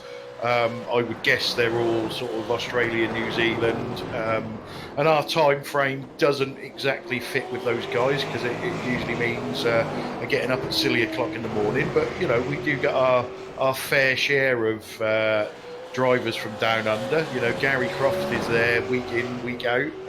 He lives in New Zealand, so yeah, it'd be interesting to see if Mike can drag a few of the others in. And it's always nice for us Europeans to judge ourselves against the so-called supremos of V8 racing. Yeah, it is crazy, really. How I mean, in the real life perspective, that you know, the series is Australia, and obviously Australia, New Zealand, around that sort of area is where pretty much all the drivers come from, and you know it's where they learn their trade. But it's amazing how it translates to iRacing as well. I know they may have more of a demand for it, but a lot of the guys from over this side, and of course in the you know in the whole community, it's weird how you look at the V8 Scops series, for example, and they're all Australian. There's just like this natural sort of thing that they can just drive it better than us. I'm not 100% sure whether, you know. Yeah, I agree, Chaz. I think they have an advantage just being Australian or New Zealand. I think the same would happen once we get proper touring cars on the service. I think the UK and some of the European drivers will just have the monopoly on it.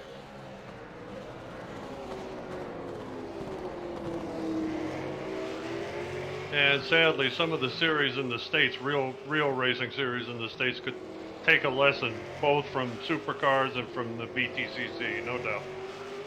Yeah, definitely. And interesting little sort of crossover to mention is, of course, British Touring Car Champion Ash Sutton went over and drove one of the Holden Commodores, actually pretty much the one that looks just like Alex Mass's car, I believe. He drove it at Adelaide over in Australia, and he was saying that it's just complete different kettle of fish, obviously, to his normal car. They may both be big old boats, the Subaru Levorg and the Holden Commodore, both rear-wheel drive, but obviously the power difference and the fact there's no ABS, no traction control in the Holden, it's just, you know, there's that extra pace just from the power alone. So yeah, good that drivers can have both, I suppose. I mean, I imagine it was a very interesting comparison for Ash because he's got the holding on iRace and then he can drive it in real life, and that's one thing that's good to hear from real life drivers a lot of the time, and how well iRacing get it right, isn't it, Bill? Absolutely. I think your biggest difference between the Holden Commodore and the Subaru Lavorge is you can't get a canoe in the Commodore. That's very true, yeah. I suppose it's a big old boat as it is, to be fair, though, but yeah. We've got a battle brewing here. Ant Woodward catching Pete Bingham. Hopefully Pete doesn't just roll over and let him have this position. He's gaining quite quickly, is Woodward. Ant's got a very clean car at the moment as well, so hopefully he doesn't inherit any sort of loss of wings from Pete. I thought he was going to send it then. Yeah, that He made me a was little thinking bit. about it. Yeah, that had me a bit nervous then. I was holding my thumb over the mute button then because I was about to shout things. But he's putting the pressure on at the moment, and it's interesting how dark it's got now. Actually, the sun is really going down, and we've still got 45 minutes to go. I'm wondering whether we might get. I mean, these cars do have lights, but they're not the strongest in the world, are they? No, that's very true. Looks like we're going to finish around 8 p.m. sim time. So, yeah, well, let's see. I'm going to have to check when the sun will go down. I think it tells us in the sim. It does not, which is helpful. But I can go back onto the iRacing website and just check this specific session. See whether... Oh, hang on. Let's go into the driver briefing section, see whether it does it. I think Pete's feeling the pressure from Ant now. A couple of little mistakes there, locking up.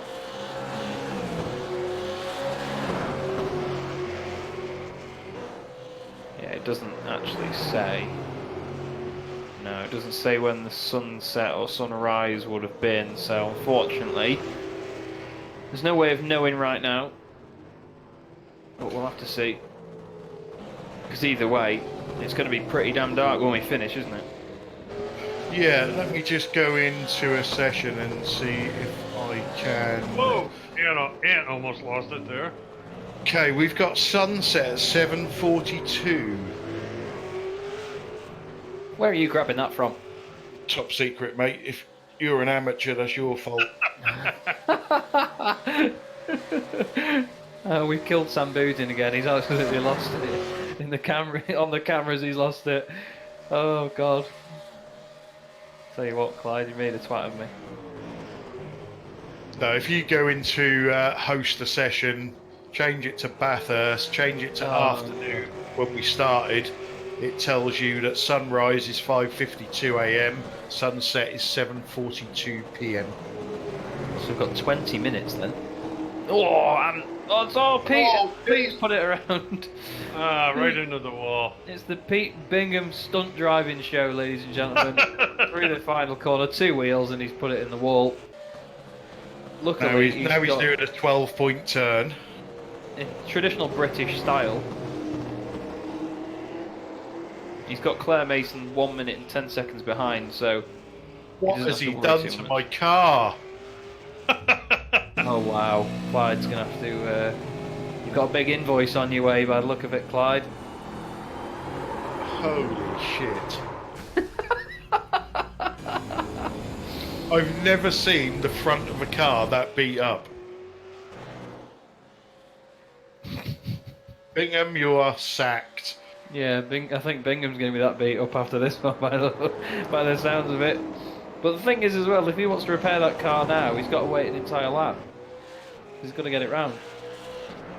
On the plus side, he should be able to pit, and that will be his last stop. And if he's got a fast repair left, it'll just be this slow lap that'll slow him up a bit more.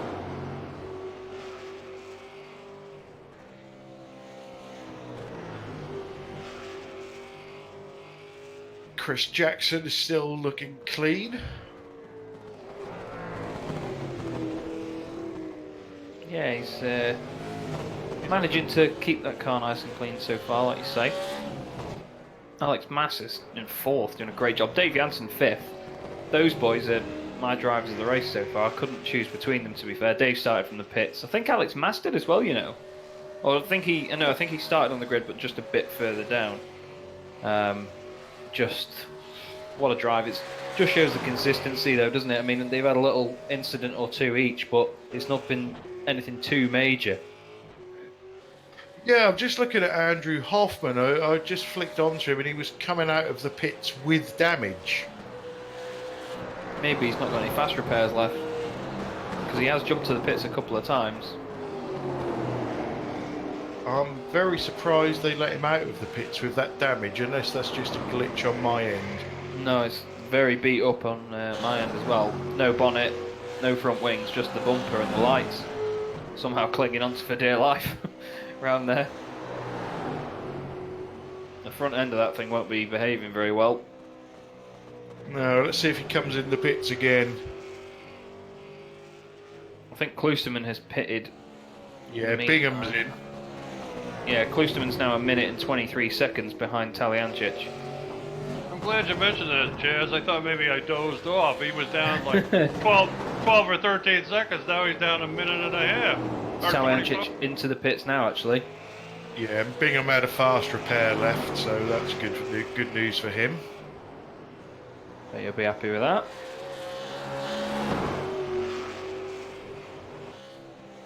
Okay, Klusterman through McPhillamy right now. I don't think he's going to do it, you know. Approaching Skyline. That's a long way to be back, that, by the look of it. He had a 57-second pit stop. A lot of the others have been like between 20 to 40 seconds, like 25 to 40 seconds, so something's gone awry there. Yeah. Yeah, and Hoffman's staying out, so that possibly is a graphics glitch.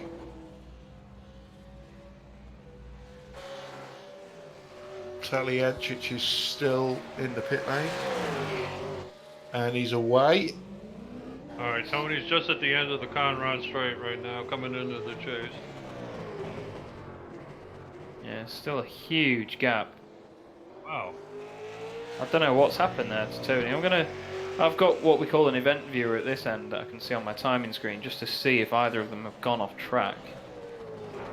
Now Tony spent 1 minute and 25 seconds in the pit lane, so from going in to coming out it's like half a minute. That sounds like a speeding penalty. I was gonna say, I wonder if he got penalized or something. Unfortunately, that happens to Tony a lot. Yeah, I've been running a little series on Monday nights in the rallycross cars that Clyde's been watching as well, around sort of short road circuits, and a lot of the guys, because they don't have pit lane speed limiters on those cars, they've been getting a lot of penalties as well, and it's a shame really, because it breaks up the race quite a lot for them. But you know, it's part of the risk you've got to take in trying to get it through the pit lane as quickly as you can. But the interesting thing here is that these cars have pit lane speed limiters, so you never know. It could be that he just didn't get it slowed down in time. You know, Probably, too many things.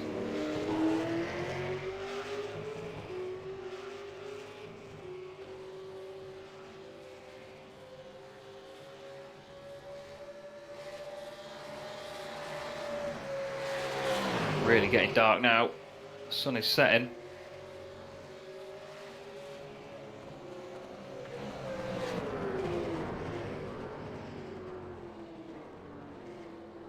Hoffman moved nicely out of the way there for the leader. I'm just watching Klusterman at this moment in time. He's got a very clean car at the moment.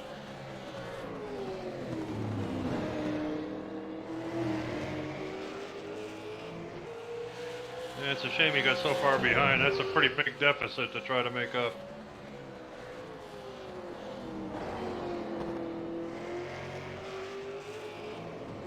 It just seems so smooth and so clean at every single corner, does Tony Klusterman. It's brilliant to watch. It's just, I've got no idea how he keeps that car so clean through every corner. Yep, he is certainly super at it. Tony's like a swan, I think. He's all calm and on top, but underneath he's pedalling away like mad. Oh yeah.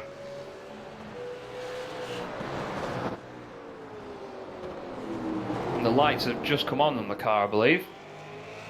Yep, headlights are on the cars now, which is nice to see.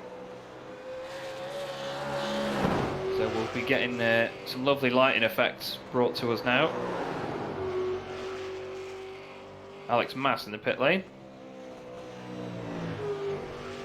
I'll tell you what, those lights are certainly bright for how small the holes are in the headlight covers on these things. Someone's definitely put the xenon bulbs in. Yeah, they're not up to much, to be honest.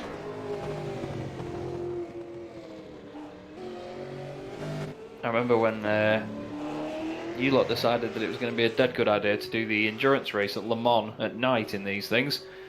And I'm going to use a Jeremy Clarkson comparison for bad headlights and saying that they were like candles in jam jars. They were just absolutely toss.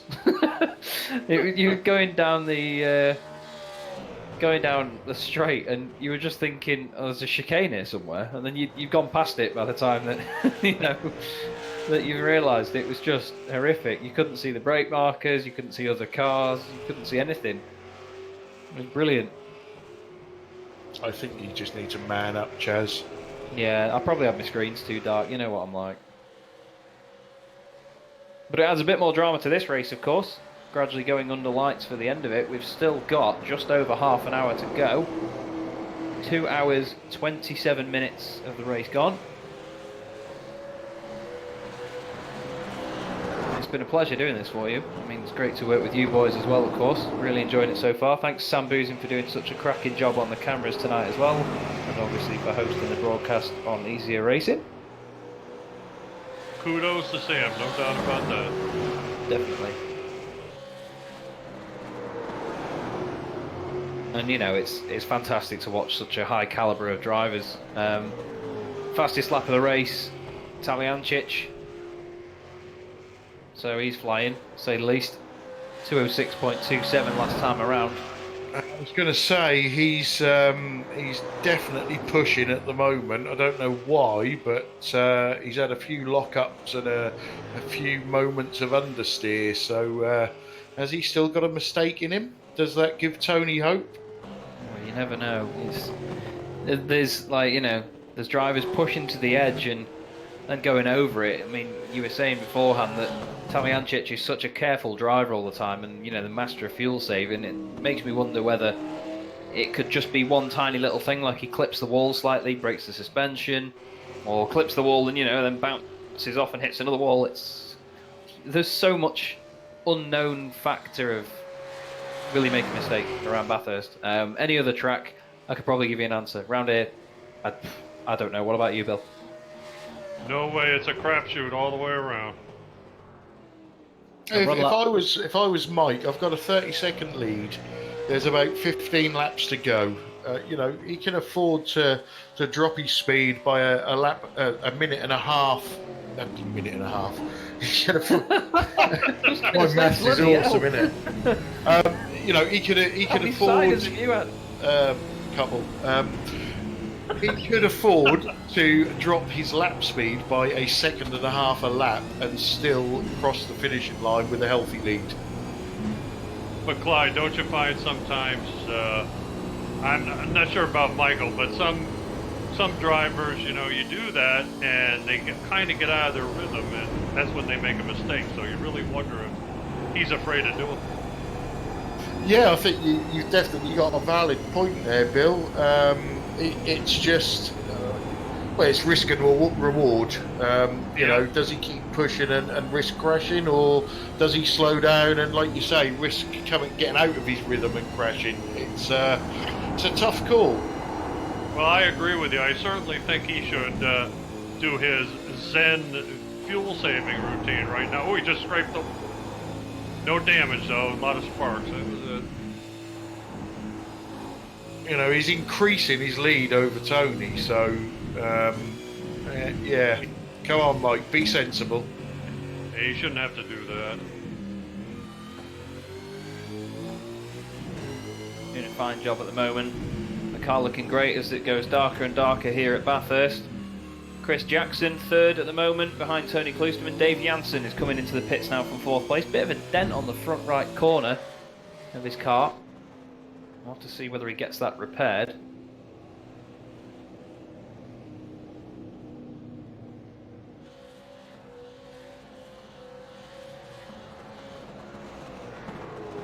Let's have a look. Yep, it's popped back into place, so it's nice and clean and fixed for him. You never know whether that'll be the last one or maybe the second one, but with only half an hour to go now, Clyde, these guys should be filling up, well, filling up to the end of the race now, essentially. These will be the tyres that they finish on. Yeah, definitely. Our normal league races, we limit the fuel tanks to 75%, but with this being a 3-hour race, they're running at 100% fuel tank. So anybody that pits now, that is most definitely their last stop, unless they crash. Yeah, there is always that factor. No matter what you've got on tyre-wise or what you've got in fuel-wise, you can always crash on good tyres, can't you, Bill? Oh, got that right.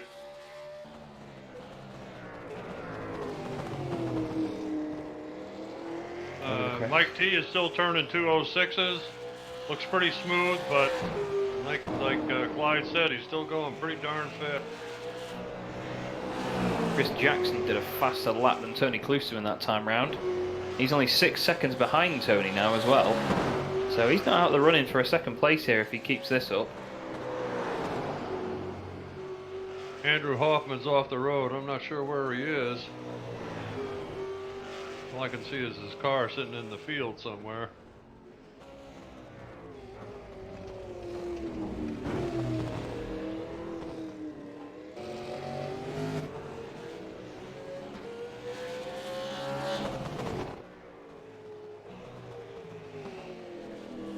I'm just mesmerised watching these things go round. I'm sorry, I'm not talking a massive amount at the moment, but it's just, you know, I've still not got words for how well these drivers are getting around even after 2.5 hours of doing so.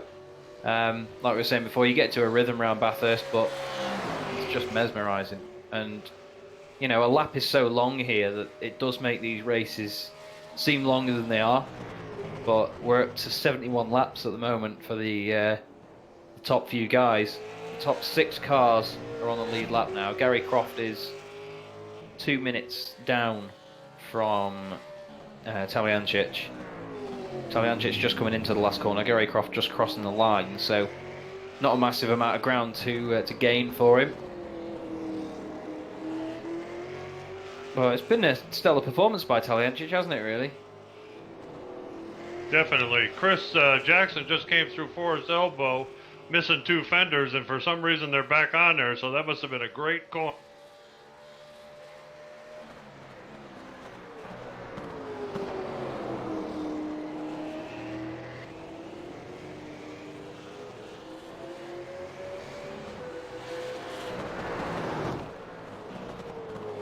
Uh-oh.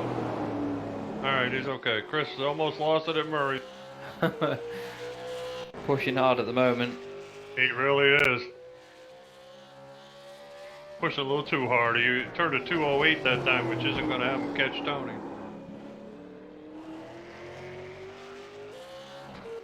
Yeah, they'll be pushing to catch him now, but 8.4 seconds. Like I say, it's not helped him out to close that gap. Mike has just scraped the wall again. And the nanobots will be on fixing that, don't you worry. Oh, they're on it already. Through Skyline he goes, through the dipper. And it looks like we've lost Andrew Hoffman. Yeah, shame that Andrew's had a tough night tonight.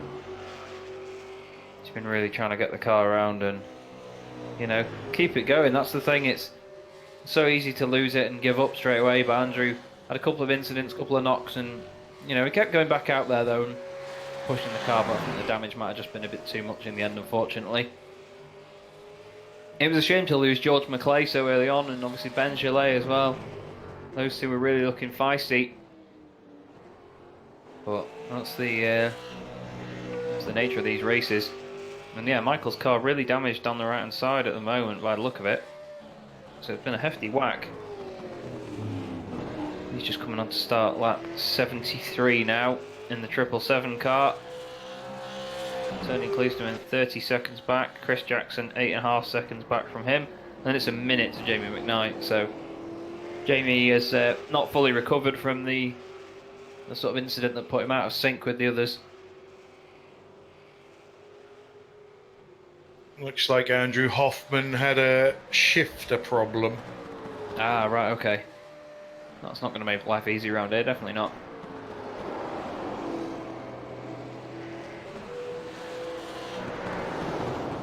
Yeah, Tony and Mike T are turning about the same lap time, so that's not good news for Tony. No, Tony did 206.3 last time round. Sorry, 206.8 last time round. His best is a 206.3. Fastest lap of the race is still by Michael. 206.27. I mean, that's a hell of a lap no matter how you look at it. I know the conditions are cool. Oh, he's clipped the wall again there before Skyline. Just a little brush on the inside. He's taken the front left wing off. These nanobots are going to be working overtime now, Clyde.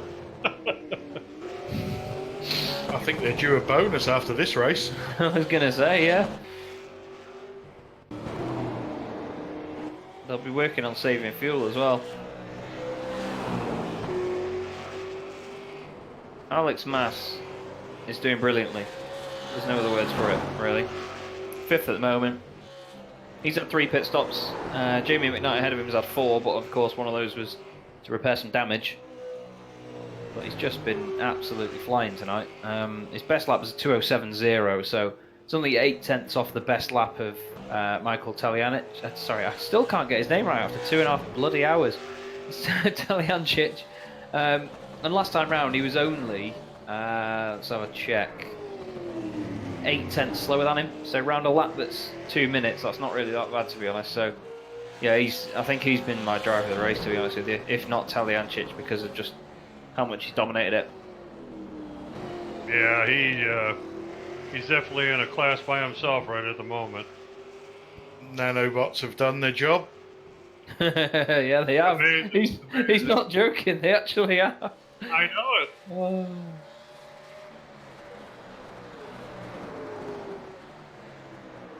Jesus. Who needs fast repairs when you got those? Yeah. We'll have words with him after that. We just scraped the wall again. Yeah, he's really pushing his luck here with these, isn't he? Yep.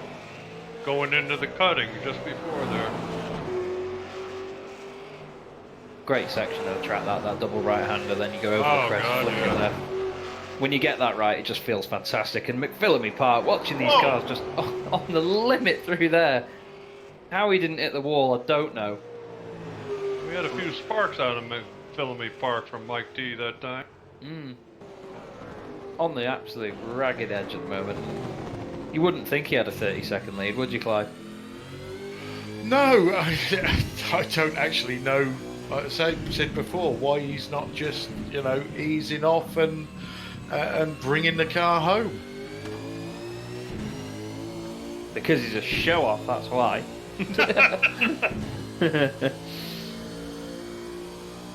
Chris Jackson, Jamie McKnight, both doing a fine job as always.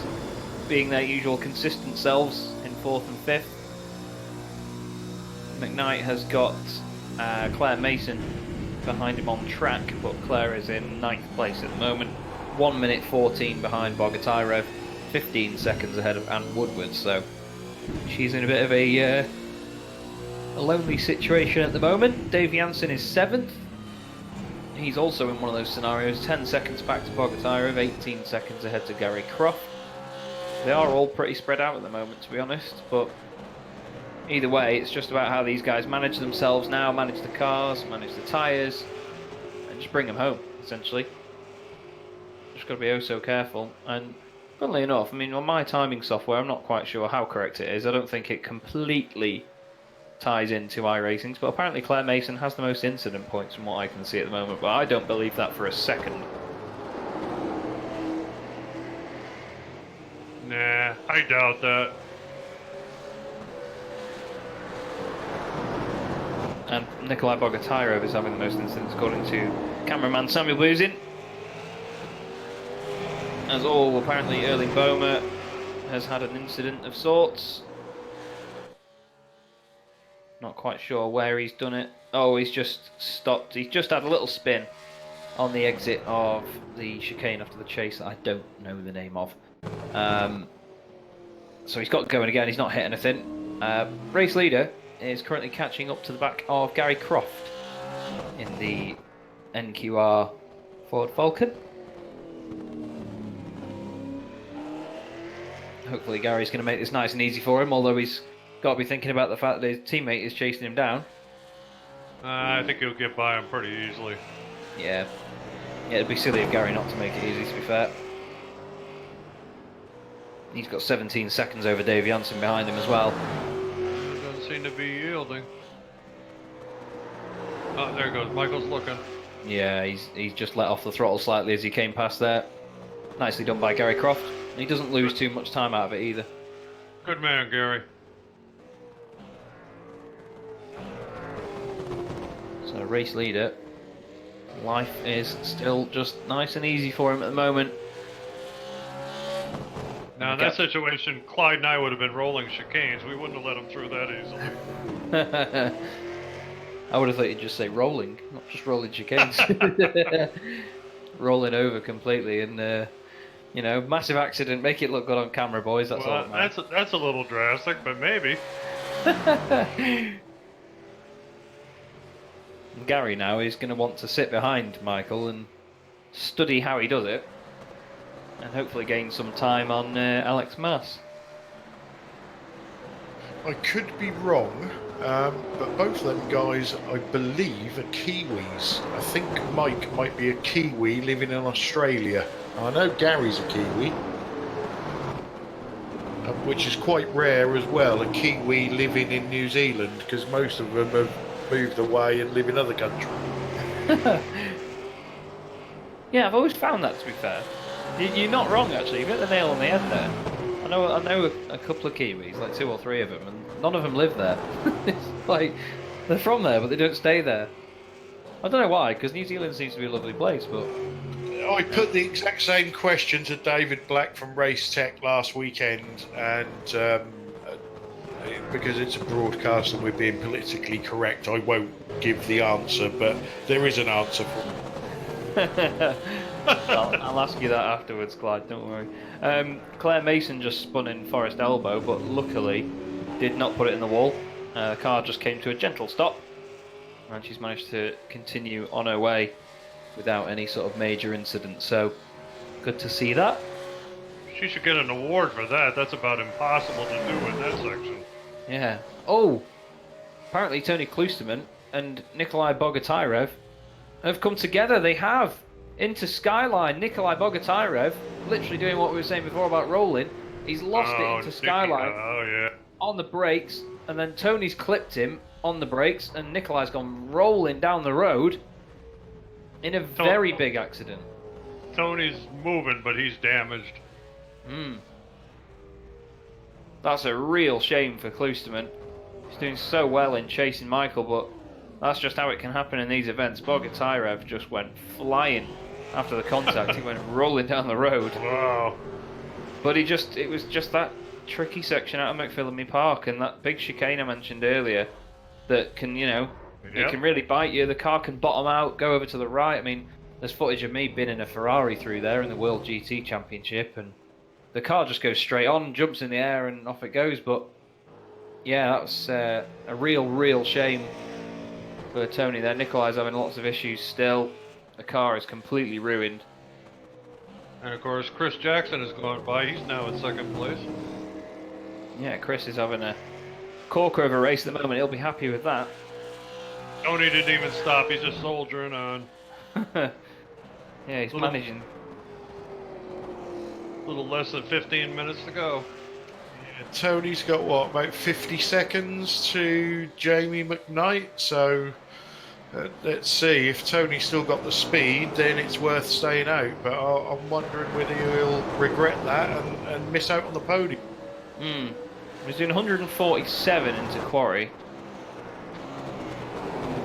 So it's not completely down on speed, but the key part will be to tell through the chase down Conrad. So I'll keep an eye on him and see what we do there. See how quickly you can drag the car down there. But that's a real shame, to be fair. Real shame. But again, it's motorsport. It's what happens sometimes. It may not be your own fault, like we were saying about Andrew Hoffman earlier. He unfortunately gets involved in a lot of incidents where it's not his fault. It's just sort of wrong place, wrong time, and you know, I mean, well, we were actually, to be fair, I'm going to blame Clyde here because he was saying he hopes Tony's luck turns around in this race today, but yeah.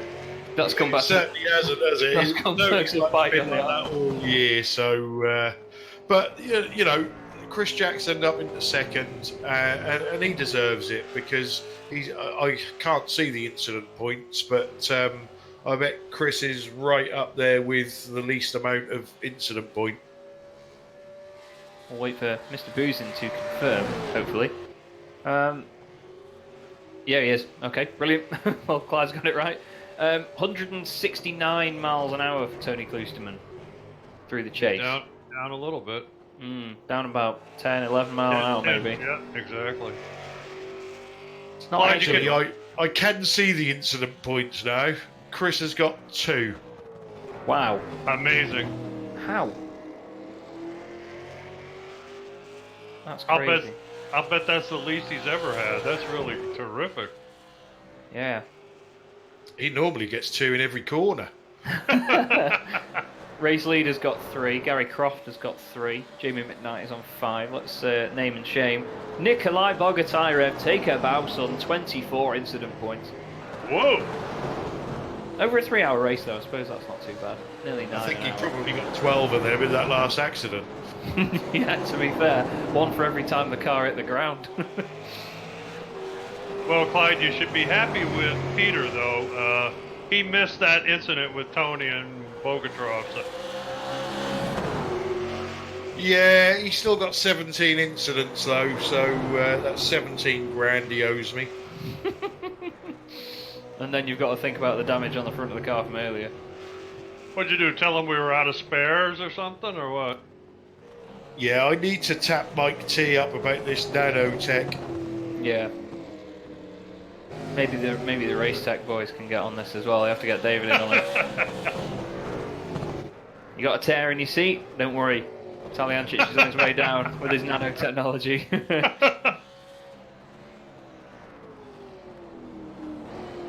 Through turn 1 then, Talyancic goes. Nice and controlled, 44-second lead over Chris Jackson now. Oh no, Jamie McKnight hasn't picked up much time on Tony yet. No, I'm just watching Tony down Conrad now, see what speed he gets up to. He didn't even hit 170 last time. It's struggling to get to 160. Yeah, he's definitely down on speed, isn't he? Yeah, 168 that time round. So Jamie was 50 seconds behind before. It's 44.5 now. So, you know, it's not too drastic. Yeah, we've only got 4 or 5 laps left. Chris Jackson is in the pit lane. Oh no. I think it might just be a scheduled one Fuel. for fuel. Yeah. He's losing time to Tony. Tony's by him. Yeah, maybe Tony knew this and that's why he's gone out in front. It'd be interesting to see if Chris is very quickly in and out. He's actually taking tyres. He is, yes. Don't know if that was a mistake or whether his tyres were dead. Well, he's not spent. Yeah, he's not spent long taking tyres either. That's only a 15-second pit stop. So maybe he unticked the tyres when he realised they were going on, and now he's in pursuit of Tony Kloosterman. He's got 16 seconds to gain. He's 57 seconds ahead of McKnight now. How does that work? Because there was only 44 seconds between Kloosterman and McKnight. McKnight's passing. Oh yeah, the time is coming down now. Yeah. Sorry, it comes down drastically when he passes his pit box. That's it works a bit strangely on the timing screen. I've got by the look of it. So yeah, he's 27 seconds behind Chris Jackson now. Chris has got 16 seconds to gain on Kloosterman, so this is going to be the one to watch here. He's pretty much guaranteed a podium unless he bins it at this point. But he really needs to get the hammer down now and chase down that 1-2-1 of Tony Kloosterman. And with only 10 minutes to go, Well, it's got to be 1.6 seconds a minute here, Clyde, and I don't really know, even though it is Chris Jackson, that that's possible. Well, we'll find out shortly. Told you, stop calling me shortly. Great to watch, though. Chris is really chucking this car at the scenery now. Into Forest Elbow. I really don't know how those boys get it round there and that close to that wall on the right-hand side and don't hit it every lap. It's just bonkers. McKnight is pushing really hard. See what speed he gets down the Conrod Straight. He's already doing 169 and he's not at the chase, which is where Tony was doing that. He's doing 178 mile an hour at just flick 2 as he turns into the chase. So he's absolutely flying. The gap is 14 seconds.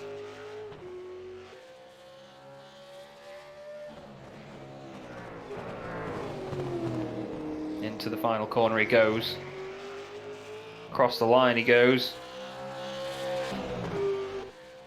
So the lap times, obviously last time around it's not really going to count that much for Chris Jackson because of the pit stop. But Tony did a 2:10.8 and race leader Talyancic did a 2:06.7. So 3.3 second difference for those boys. If Chris can manage the same sort of pace as him, he may actually catch him here, you know, because there's 8 minutes to go, 4 laps essentially, maybe a fifth depending on when Talyancic crosses the line. And if Jackson can gain, you know, 2-3 seconds a lap, then that could work for him here. We could be in for a very close finish as long as he doesn't push it too hard and lose it or just gain a bit of damage, because the car's very clean at the moment, isn't it, Bill? So he's, you know, he's got to just rely on keeping it that way. I think, knowing Chris, he will be giving it full beans all the way to the end, just to try and get Tony. But getting to Tony and passing Tony could be two different things. It could come down to the Conrod Straight on the very last lap. Interestingly, Chris Jackson just did the fastest Sector 2 of the entire race so far. So he's absolutely on it. He's doing personal bests through all of these sectors at the moment. So he's been sandbagging for the whole race then. Basically, either that or he's just been waiting for these fresh tyres to come on, because he is on rails right now. Here's Chris Jackson. Could even be on for the fastest lap of the race, because his best was, he's done another personal best sector there in Sector 5. Coming into the last sector now. Chris is on fresh tyres and low fuel at the moment, and he's giving it some now. And he lost the back end a little bit there coming out of the chicane. Is he on for the fastest lap of the race? Fastest lap so far is 2:06.27 by race leader Talyancic. 2:06.08 by Chris Jackson. 2/10 quicker than the fastest lap of the race so far. So it is on. It is absolutely on. He's got 8 lead seconds. is just over, what, 9 seconds? Klusman's 8.1 seconds now. It's under 8 seconds. So it's really on now. He's gained 4 seconds that last lap. 4.5 seconds on Tony Klusman. That's a quarter of the gap, and he's got 6 minutes to go. So the duel is on.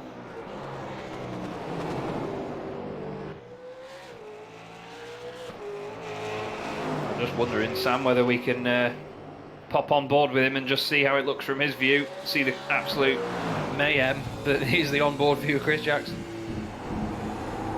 Here we go then, through McPhillamy Park. You can just see how the lights on these cars seem actually quite good, to be fair. I'm not sure what Sam's got set up in terms of motion blur, but I'll tell you what, it can look bloody pretty. Through Skyline then, you can see just how the tarmac has gone darker in sections where the car's been bouncing around. Chris is absolutely... Boy, he's on fire, wow. It's on the limit. He's done personal best sectors again here. He's done the fastest Sector 3 of the entire race. This is a masterclass. What a quarter that was, wow. This boy is on fire. Someone get the firing.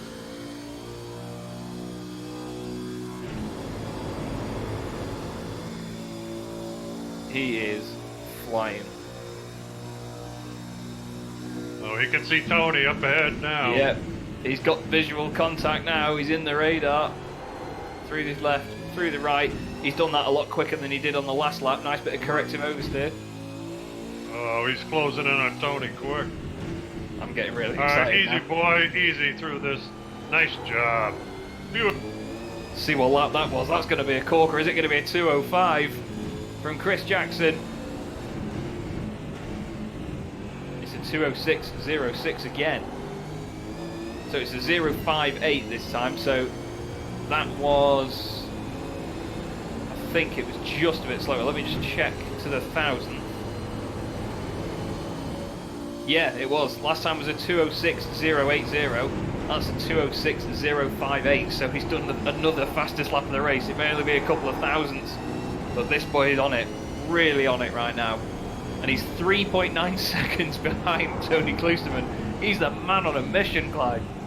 He certainly is, and I'm watching from Tony's car, looking backwards, and you can just see the lights getting bigger and bigger and bigger. But it's a scary sight. I mean, scary enough being on board with him through McPhillamy Park. You can see now, actually, how Tony's lights are lighting up the scenery before him as well. Tony's just clipped the wall again. Oh, Got we can't about a afford minute and a half to go. This is going to be so close. Look at Chris launching it through the dipper sideways on exit. Unbelievable. Into Forest Elbow. Once again, changes down second. Goes to first gear there just to get the turn in on the engine braking. Short shifts to second. Gets his foot down. There he is, right ahead of him. It's the two Canadians. He is from Canada, isn't he, Chris Jackson? He's got a Canadian flag on his helmet. Please tell me I'm not wrong. Well, Chris is Canadian, yeah. There we go. Look at the amount of time he's gained on the brakes. He's 2.1 seconds behind. Wow, look at this. And there's going to be one more lap after the one they're coming onto, because Talyancic, I think, yeah, he's got 2.5 minutes here. The race timer I've got here says 2 hours 57 minutes. In the sim, actually, though, yeah, it does say 10 seconds to go. Yep. I think he's going to get him.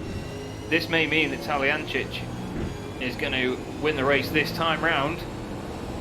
But yeah, Chris Jackson now 1.1 seconds behind Kloosman. You can see that he's gaining 10th after 10th down these straights. So it's all about putting the pressure on, and he's got to have him down the Conrail straight. Yeah, this is going to be all or nothing.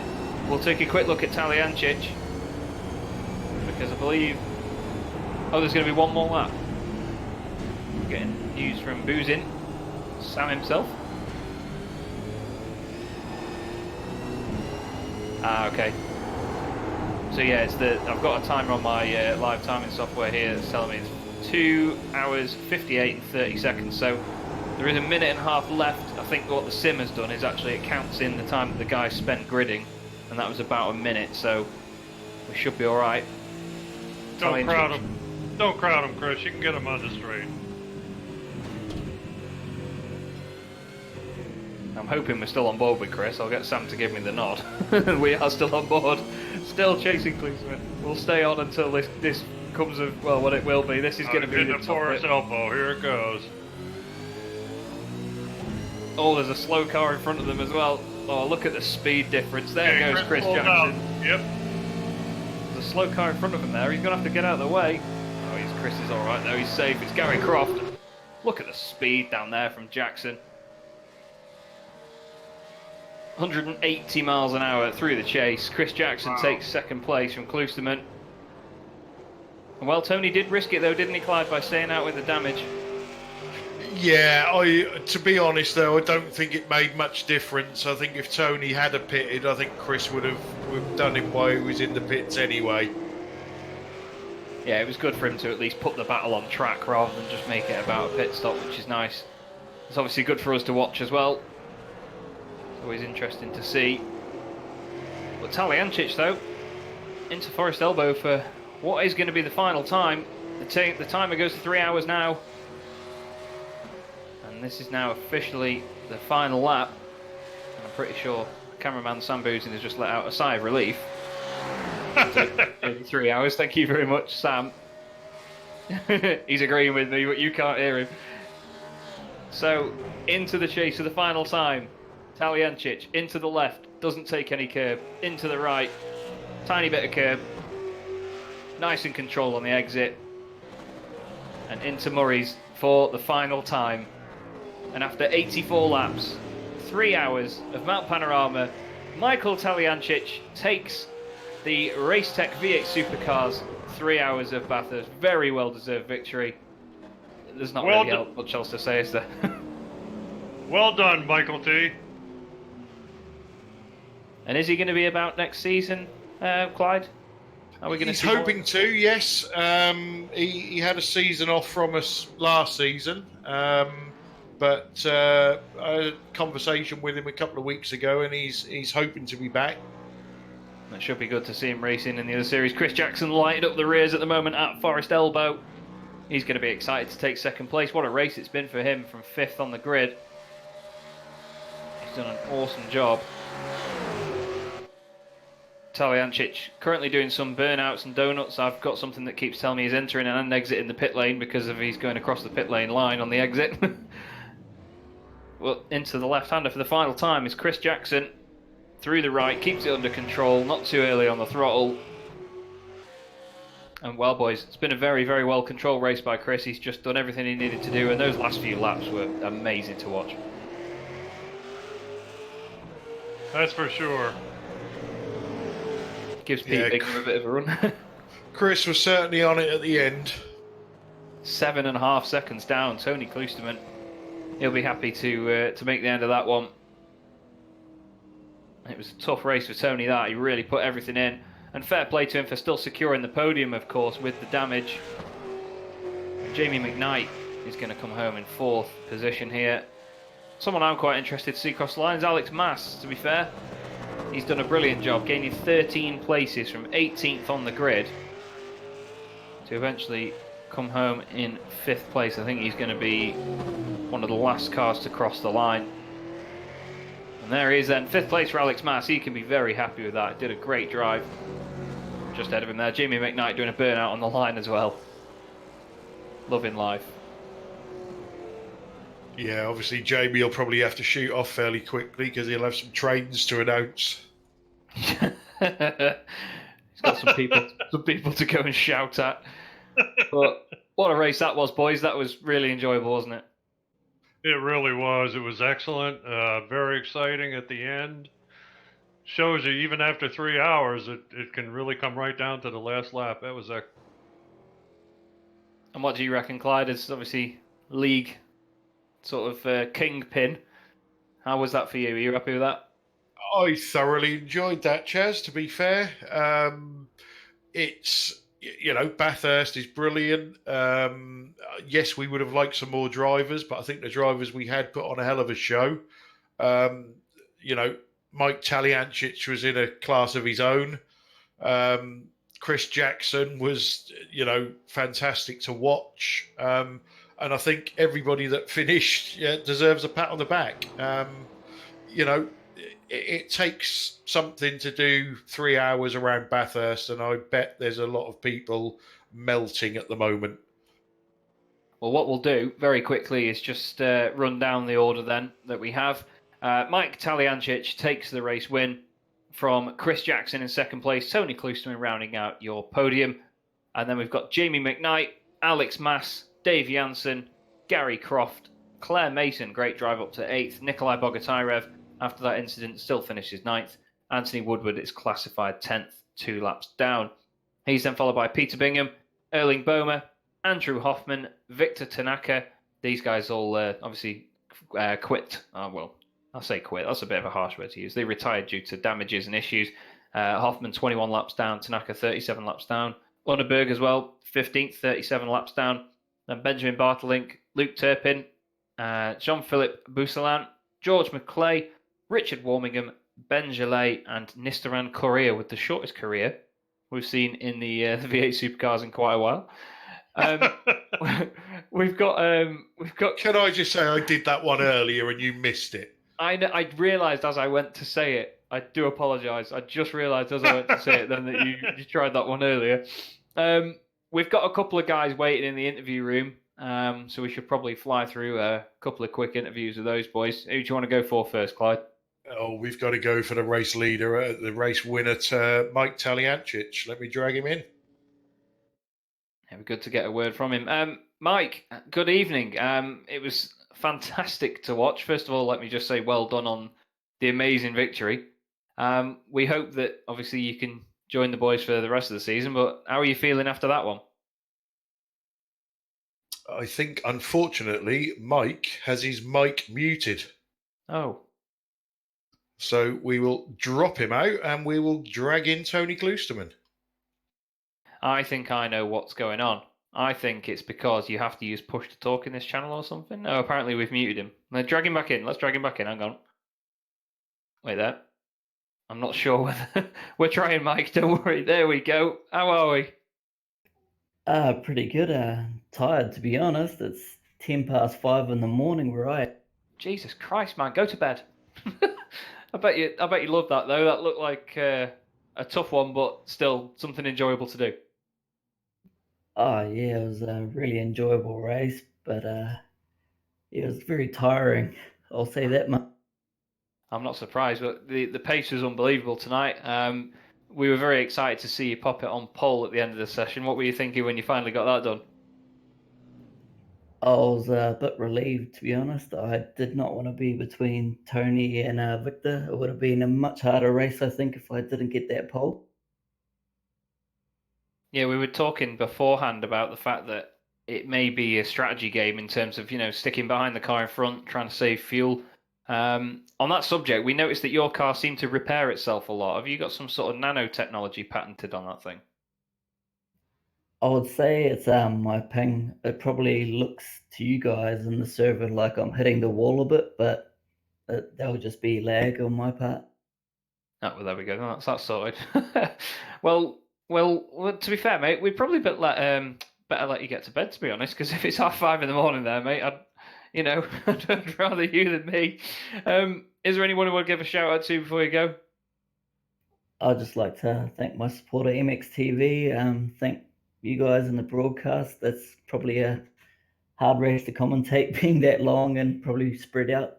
I hope there was some good battles through the field. And anyone watching the race and whoever else raced, have a good night. Michael, I just wanted to shout out and say you did a fantastic job. You really looked good out there. Thank you very much, and I'll hopefully be attending the full season this coming season. Brilliant. Good to hear it, mate. Same from me, Mike. Well done tonight, and look forward to having you back in the league next season. Thank you very much. Take care, Mike. Cracking stuff there to speak to race winner. Right then, Clyde, you can have the next one. I know you chose him as well, but go on. I'll leave someone in your very capable hands because you know these boys a little bit better than I do, and you can probably chew their ear off for a second, surely. Oh no, not him. He's brought in Chris Jackson, who has now been unmuted. So, Chris, I'll leave you in the capable hands, Mr. Whiting. Chris, well done. How was it for you?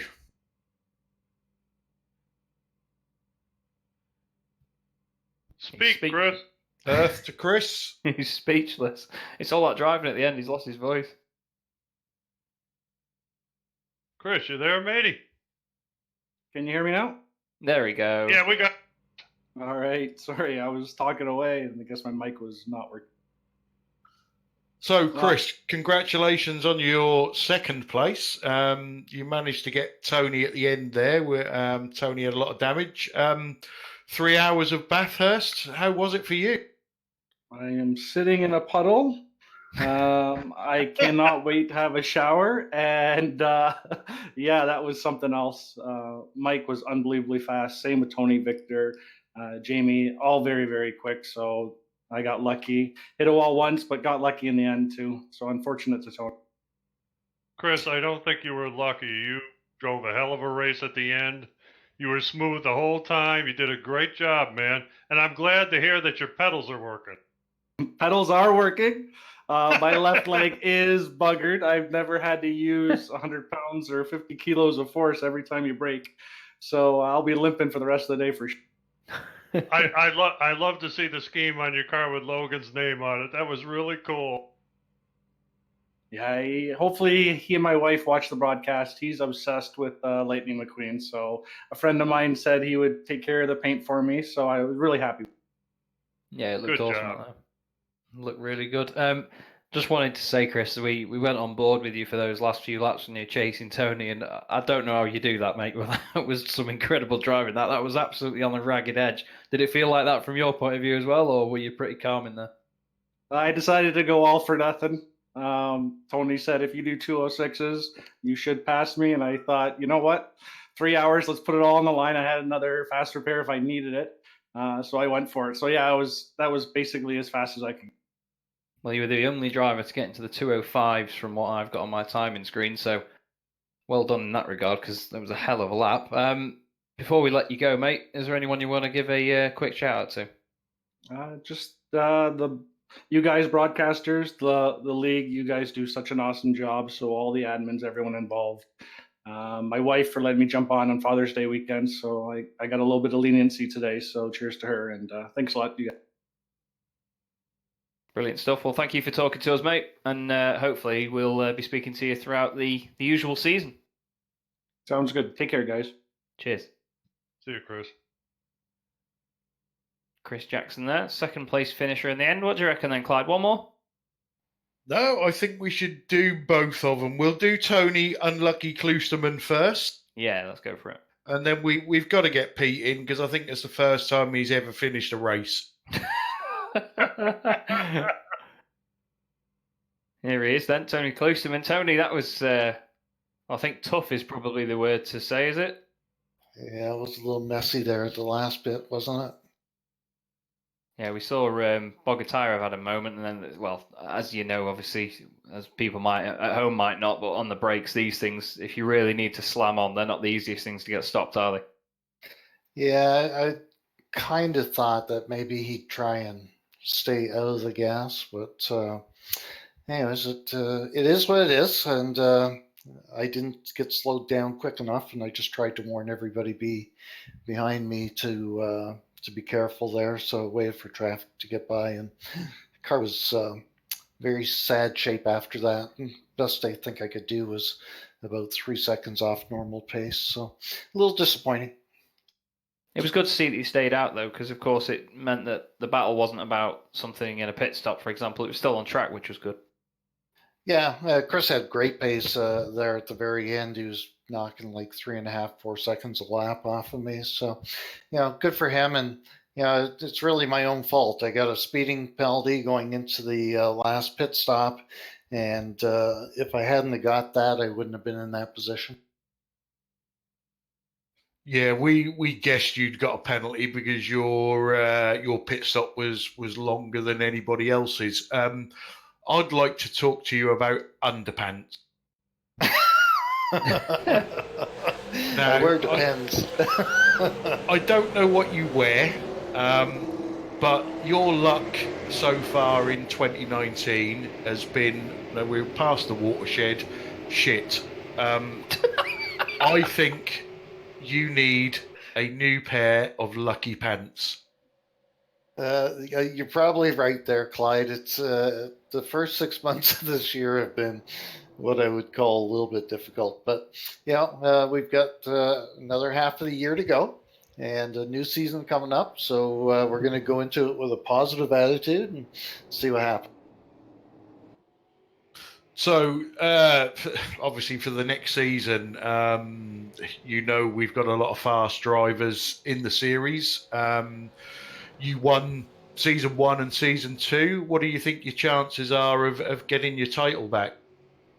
I think it's going to be difficult. I don't think that any one person can say that they outright own the championship year coming up. So I think it'll be an interesting battle, and obviously I think good, consistent finishes are going to be critical to winning the championship.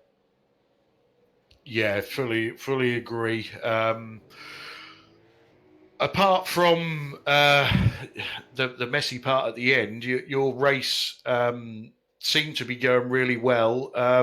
Apart from the Mike Taliancic factor, now Mike's just confirmed to us that he is back next season. I know we've all learnt a lot of about fuel saving from Mike. Going on this race, what could you do to counter the threat from Mike? Mike just had brilliant pace today, and he's a good fuel saver for sure. So I think the only way to counter that is to qualify better than him and make sure he stays behind you. Yeah, I don't think that's a bad tactic. Okay, Tony. So good race from yourself. Another podium finish. Anybody you'd like to thank? Mention? Obviously, you guys for doing the broadcast, which was great today. Racetech for coming on and being the main sponsor of our series. Really looking forward to building a great relationship with them. They've got some wonderful products that real world racers and sim racers can use. So looking forward to that. And just the upcoming season. It's going to be a lot of fun. Hopefully, we have some decent sized grids. Okay, Tony, thanks for that. And we will see you at Media Day. Oh, sorry, Bill, go on. Yeah, Tony, I just want to say that you soldiered on like a champion. The bad luck on the last section there, but I think you did a hell of a job, and hopefully you do better this year. Well, thanks a lot, Bill. I appreciate that.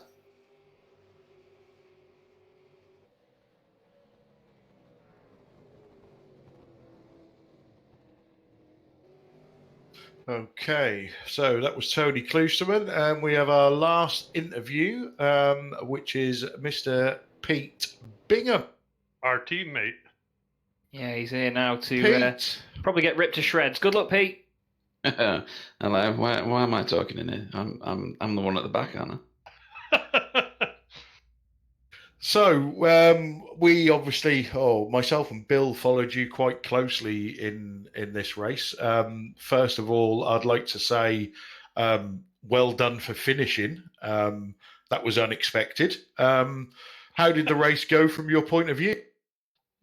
Successfully, as soon as I got across the finish line, even if it was 2 laps down. Yeah, I do usually bin it in these races, to be fair. Certainly don't usually do 3.